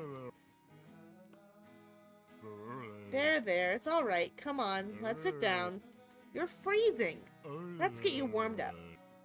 We still need to fry those marshmallows.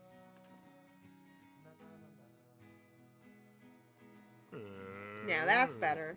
You really scared me, you know? I'm sorry. It's alright, dear. I was worried that something happened to you. Never wander off like that again, okay? Okay. Now, where were we? Oh, the marshmallows. We have to wait a little while.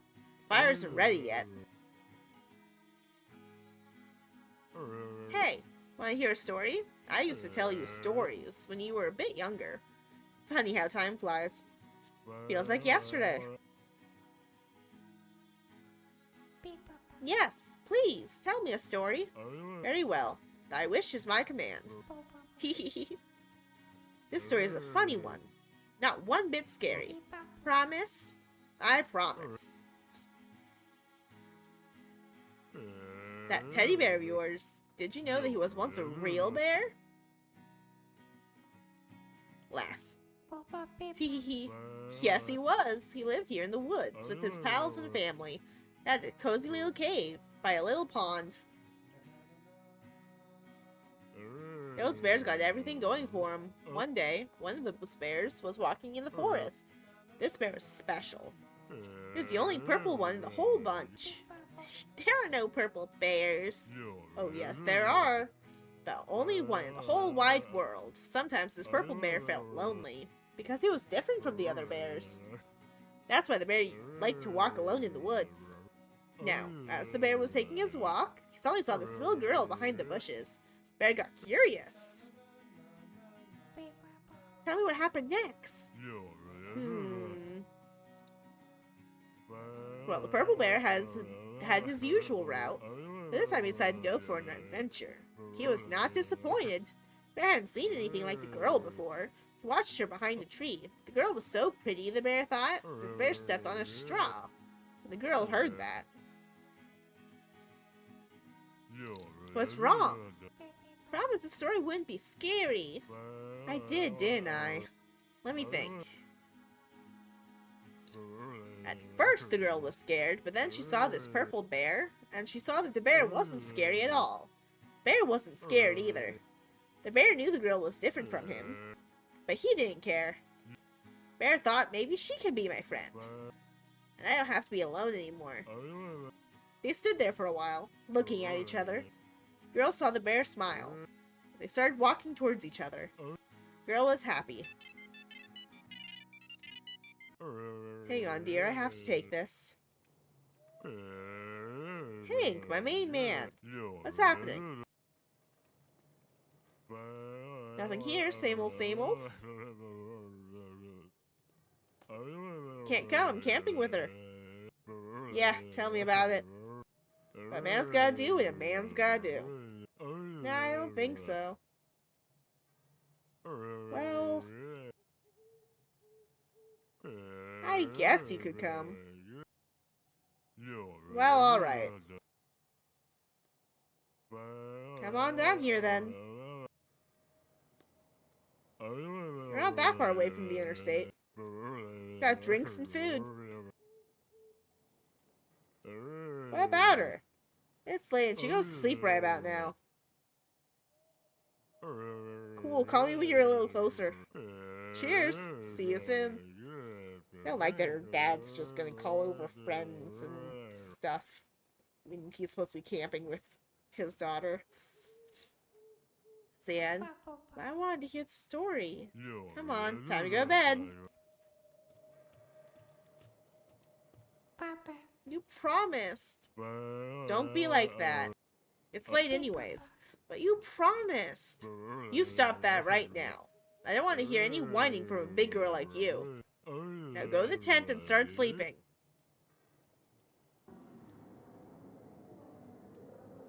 Sometimes you do stupid shit when you don't think, you know, against your better judgment. You know, that one time I didn't pull out, this happens. A couple of weeks later, boom! Springman's wants to step up. We gotta get married. What can I do? It's not like she wants to see this either. She doesn't want to hear any single bit of this, and yet, you know, had to bring his friends over. 9 months later, this bag of joy arrives. Don't get me wrong, I love the little monkey. But there's just, I don't know. It's, you know, different than you think. Can't sleep for a full year. She keeps crying and crying. Still gives me the creeps.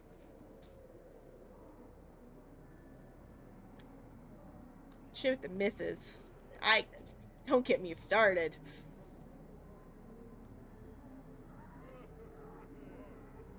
Give me another bottle, would you? Alright, pack my bags. I'll hit the road tomorrow. Dad's gonna leave. Just can't take it anymore. What do you mean? Of course I've thought it through. I'm tired of playing house. Pure and simple. Oh no. I'm so sorry.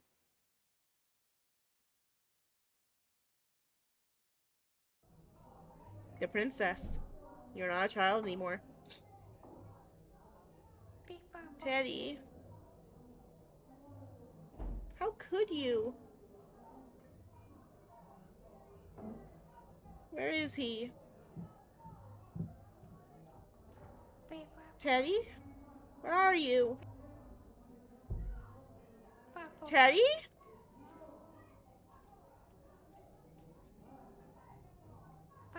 Teddy? Where are you? Are you here? The light. Can't go down there. There are grown-ups. See anything different with the window? Nope. Still a window. Alright, time to go to the light.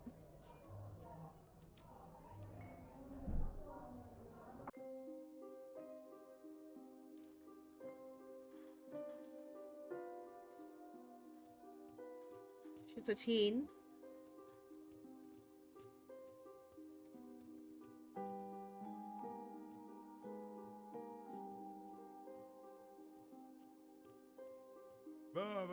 Where do you think you're going? Why do you care, Frank? You aren't going nowhere. But, show your face and get back to your room.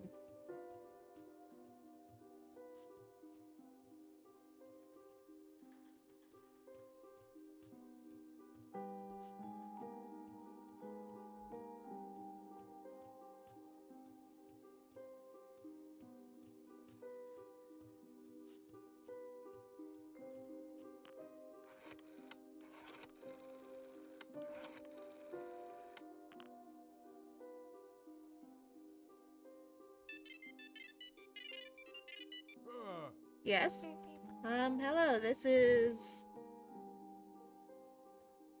your neighbor next door. Hello. Weird time for a phone call. What do you want? It's about...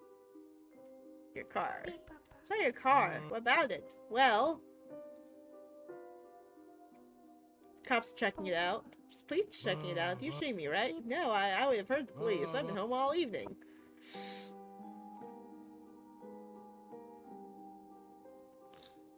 Alright, let's try again.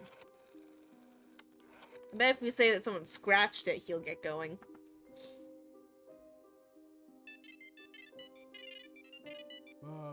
Yes, hello, this is your neighbor. It's about your car. Someone scratched it. What? Are you serious? For fuck's sake, that paint job was under a week old. There's some guys. Did you get a good look at him? First I tried to pry open the doors. Then they just scratched the car. So almighty, did you see the bastards? Where'd they go? They went off to the mall. If you're fast, you can still catch them. Thanks. Son of a bitch!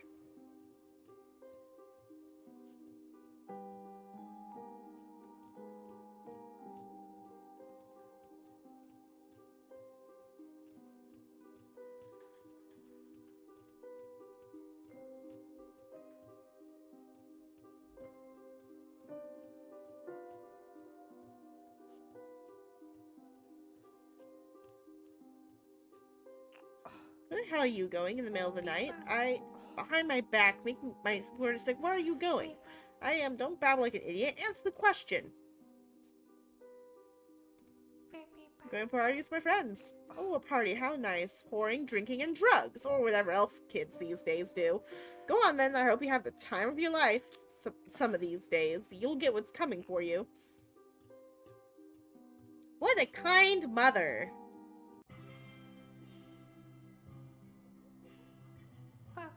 Phew.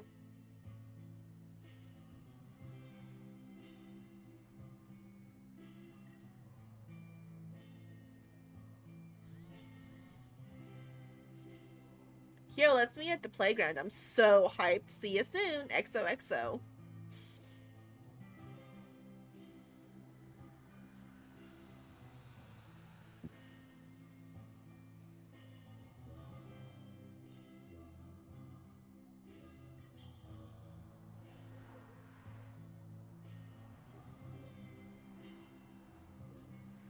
Slow down, buddy. Let the girl pass. Sorry about that. It's okay. Are you okay? Can't take it anymore. I'm fine.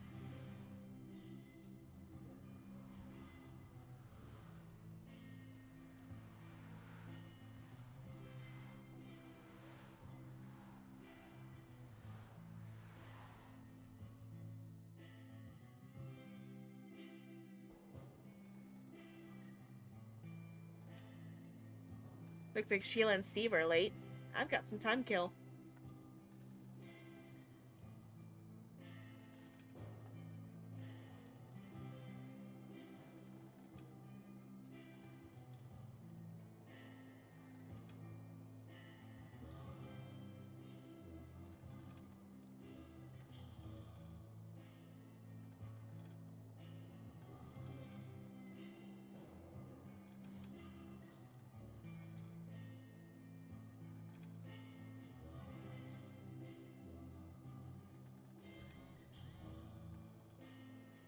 You there yet? We're gonna be a little late. Sorry. See you soon.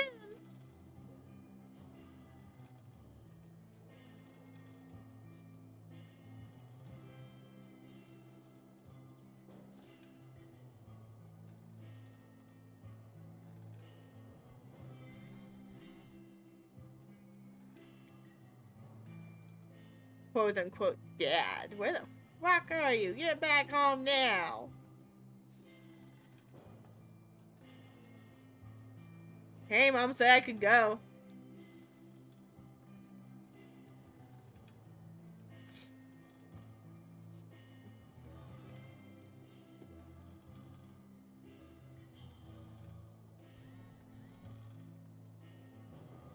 Sheila, we're here, girl. Can you hear Steve honking? Let's go to the party.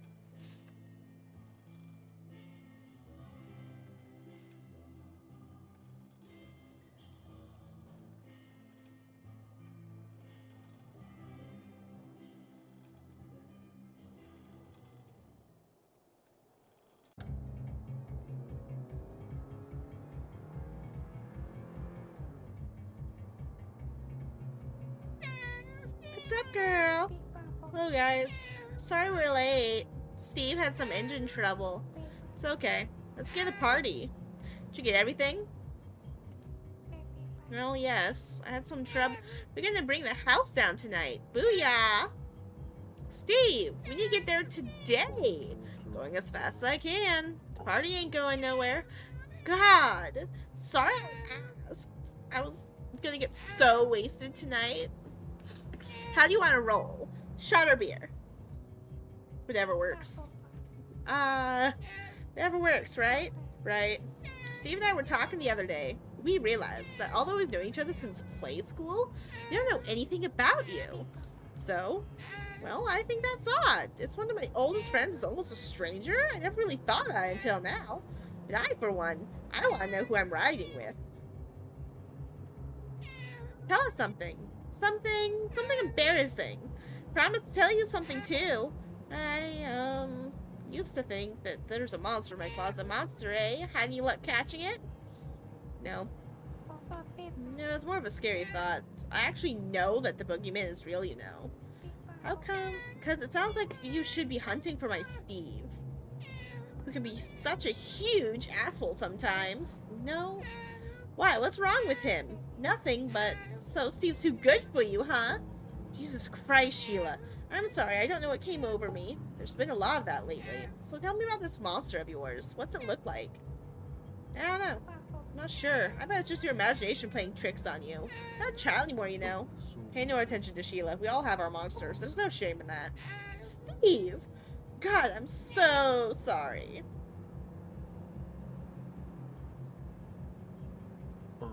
Christ.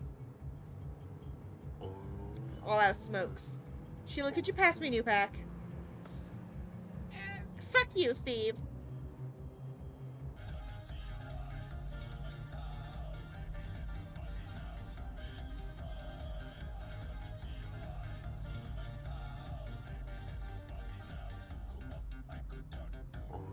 Cheers, darling. How come you're so sure that this monster of yours is real? I've seen what it does to my parents. That's how I know it exists. Maybe you just think about stuff too much. Kid stuff, you know? Hey, baby, let the girl answer, would ya? Excuse me while I'm trying to have a conversation here. Here we go again. What do you mean, again? Am I such a burden for you to bear? Come on, babe. Let's just drop this before it gets any worse, okay? Right. Man, I need a drink. Thanks. You're so weird, you know? To tell the truth, I don't know anything about you. Where do you come from? You know where I live. I mean, if we didn't hang out with you, you'd probably spend all your time on that playground by yourself. No, I almost feel sorry for you. Don't talk to her like that. Jesus, Sheila, if you ask a question, what the fuck, Steve? You just won't let it go. Why can't you let it go? She's just a weird kid on our back seat. Who cares what she's got to say? Sheila, she's right next to you. Why the hell do you care so much about what she's got to say? Are you two sleeping together? Huh? Answer me. You bastard! God damn it, Sheila, I'm sick and tired of the same fucking song. It's all in your head. I keep telling you over and over again. You know, Steve's right. There's nothing between us. I'm sorry. Do you two think I'm blind? I see the way you look at each other. I feel so stupid. How long has this been going on? You really think I'm that stupid? We've been together since we were kids. I've always been good to you, and this is how you thank me? Sheila, it's all in your head. Excuse me, shut up! Nobody asked you anything.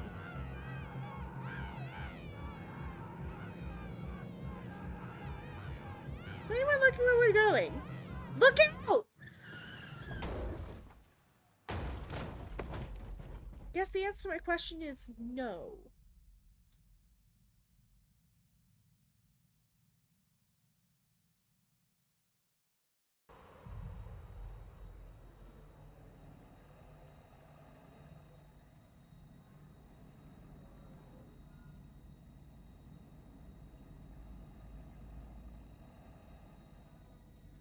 Sheila flew out the window.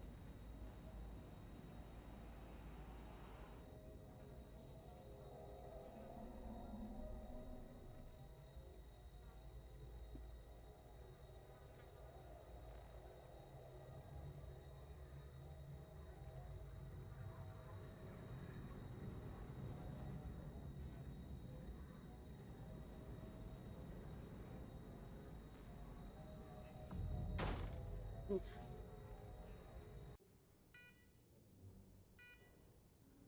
Or I guess Steve flew out the window? I don't know. What did I tell you? Didn't I tell you get what's coming? Do you have any idea what this does to me?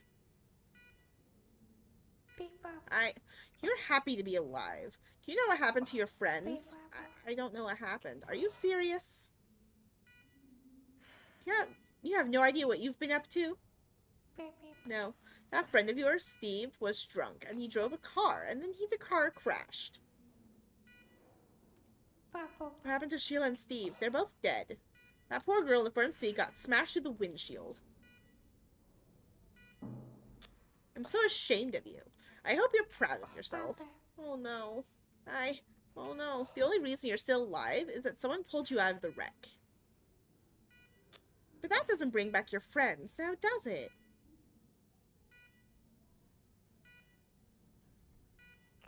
What happened to you? Why did you do this to me? It was in the back seat. I gave him the bottle. They're dead because of me. I don't know you anymore. This is a police matter, you know. You have to face the consequences all by yourself. You're not a child anymore. And I have to deal with the social services. What the hell have I done to deserve this?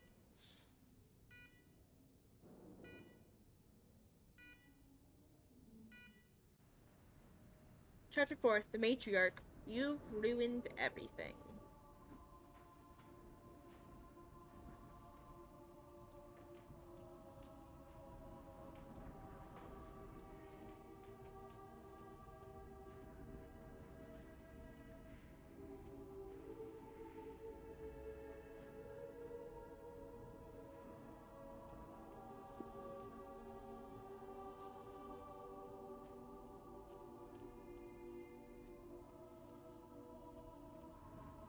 Downstairs we go.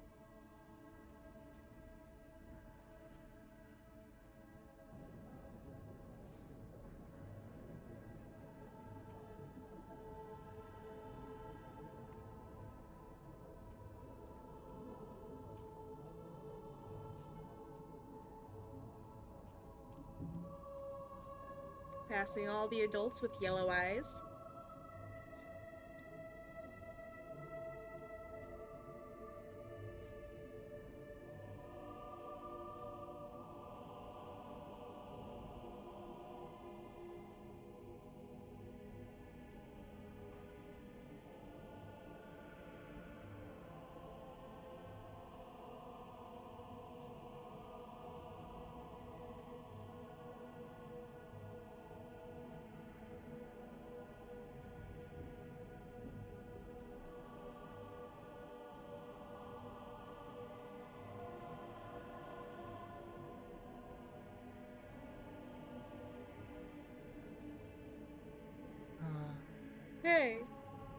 What are you doing here? I had no idea there were kids.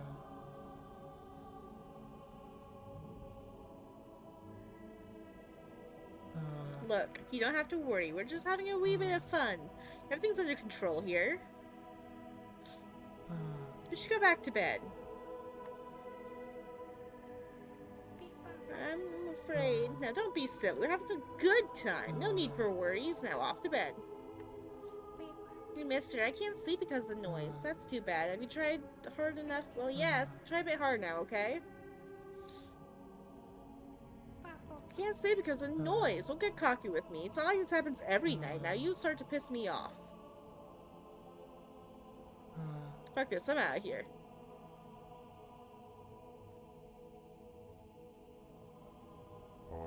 Good heavens. It's way past your bedtime. Why are you still up? I'm too scared to go to sleep. Oh no, I had no idea we were keeping you up, but it's very late. You should get back to your room. I'm trying to get sleep. I just can't. Maybe I should get going. I don't want to keep you awake. You take care of yourself, okay? Okay.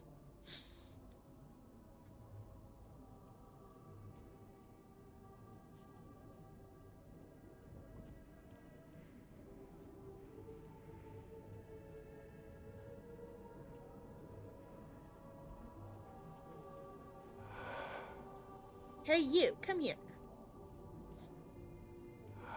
You fetch me a drink. I've got a good thing going here, if you know what I mean. I can't go to the kitchen. Wait a minute, you're a kid. Where are your parents? I don't have any idea. This is so irresponsible. We gotta get out of here before someone calls the police.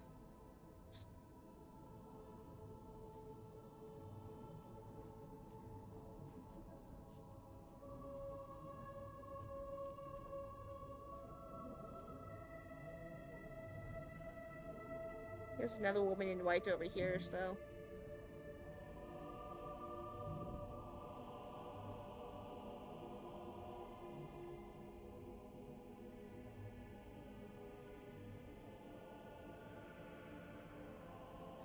I don't feel so good.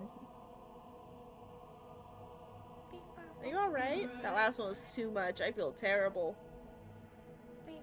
Are you alright? Don't worry. Nope, hand me a towel. Fuck, this happens every time. Time to put the cap on.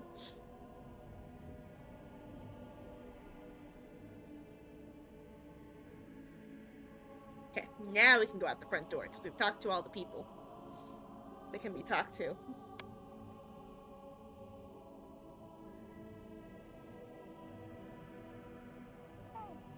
Wait! I'm sorry for everything, but you've got to trust me on this. Please don't go outside. There's nothing but tears, Teddy. You didn't keep your promise. I know, and it breaks my heart. It really does, but you've got to trust me on this. What's outside? Look, the monster wasn't what I expected, but now I know what it is.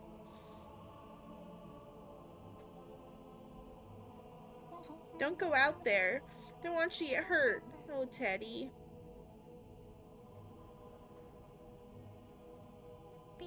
That already happened. I know, and I'm sorry, but I'm gonna go see the monster. Okay, but alone. Okay. Goodbye.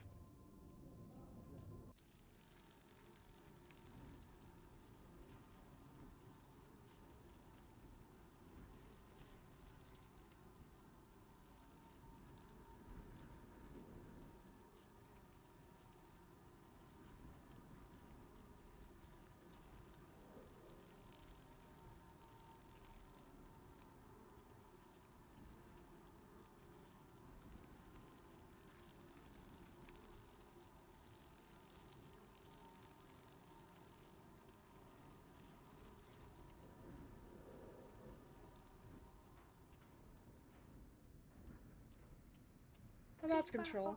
There's nothing here.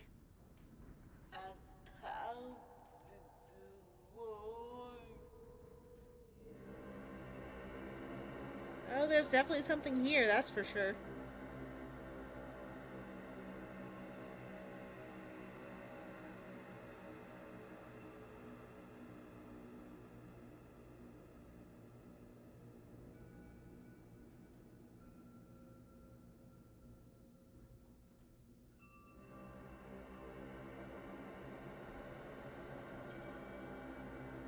Someone that's giant, dressed up like a queen, sitting in the throne. Glowing yellow eyes. We are so tiny in comparison. Well, well, I heard you were looking for me.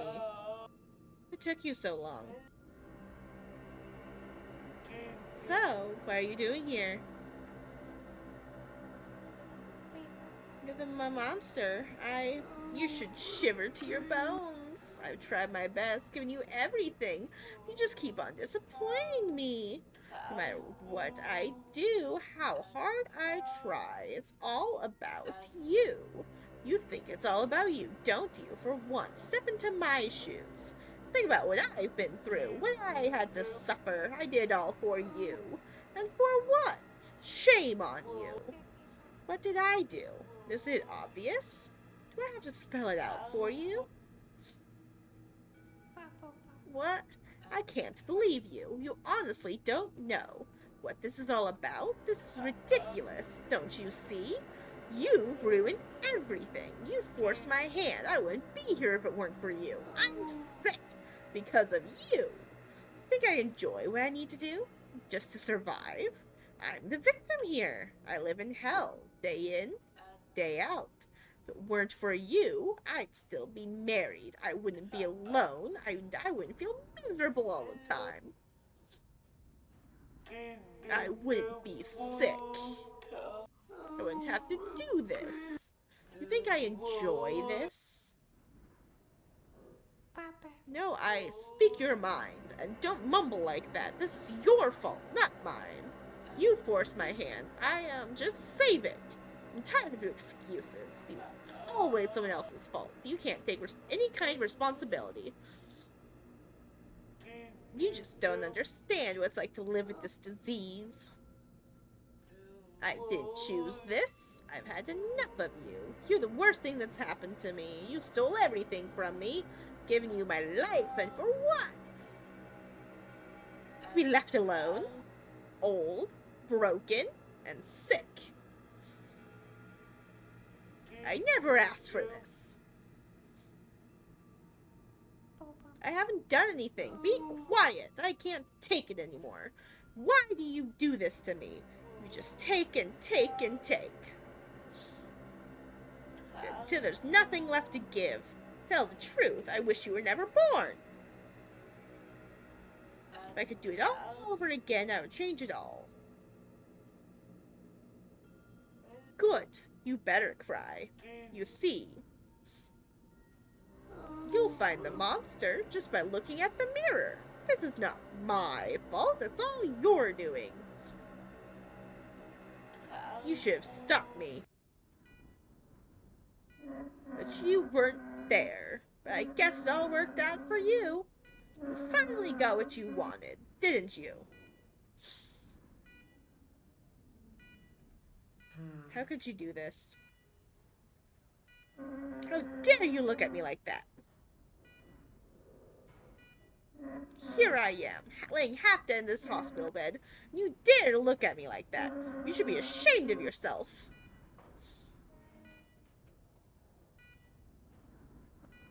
I had no choice but to take those pills, and you weren't there to stop me. I have no idea what I've been through, and there you are, staring and judging me. I feel miserable enough already. I almost died. Can't you see? This was a cry for help. But you don't care about that. No, it's all about you. Why do you have to make everything about yourself? This isn't about you. It's me who's hurt, not you. You don't care about anyone else but yourself. You know, it's the other way around. It's always been that way. Nonsense. I've given everything to you. And this is how you think me? I'm your mother. Not some sort of monster. You're the most precious thing to me. And I can prove it to you. I got a box full of photos. It wasn't all bad. You really think that a box full of photos will make everything alright? Just look at them. Those were good times. We were all happy. You, me, your father. Everything was perfect. You can't be serious. I don't recognize myself in any of those. I can't tell that without even looking at them. You just don't get it. But if you just know, this is it for me. I can't take it anymore. Goodbye. Don't go, please. Stay. I swear, this is the last. I knew it! You just talk. You don't have the spine to leave. That's it. I'm done with you. Wait! Come back! Get back here! You can't blame me for this. Just look at the photos. I did the best I could. You'll see. Just look at the photos. Those were good times.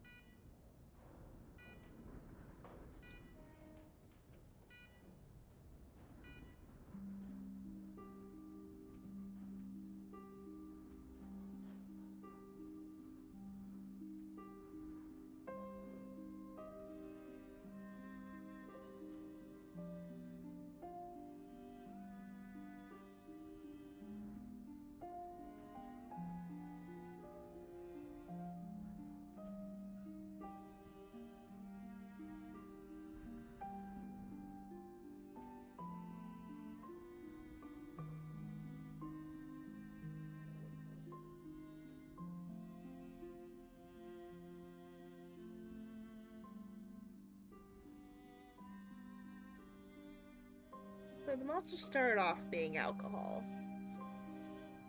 But that wasn't the only issue.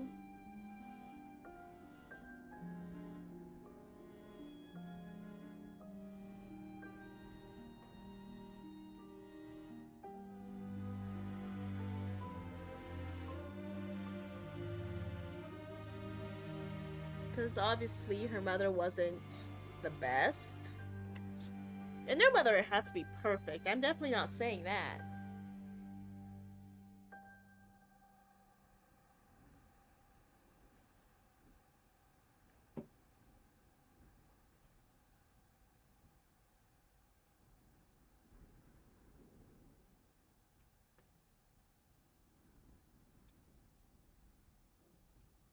But yeah. There's obviously going to be some families that are like that. It's not necessarily the best upbringing, and it can cause a lot of friction. And the people that can get out should. Sometimes cutting contact with your family is the best thing that you can do for the both of you. I don't know what'll happen if I hit continue. Just start from here again.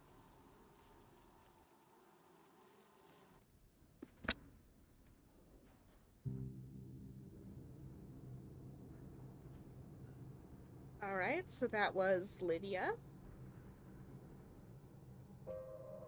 And the one before that was But You Look Fine. Those are the two games I had lined up. I had a third one, but I don't know how long it is, and I don't really know if anyone's gonna stick around to watch it.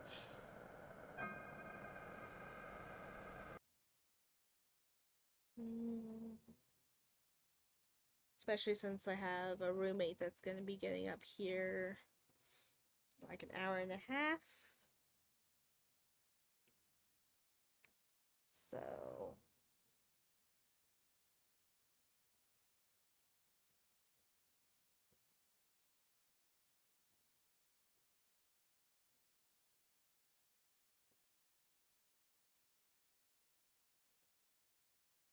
let's head over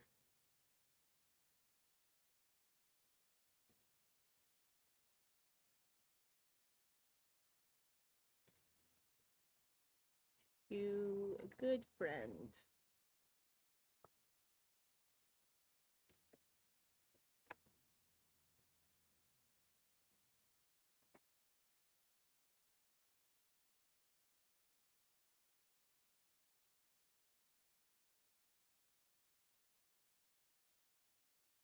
I don't know how many people are actually here.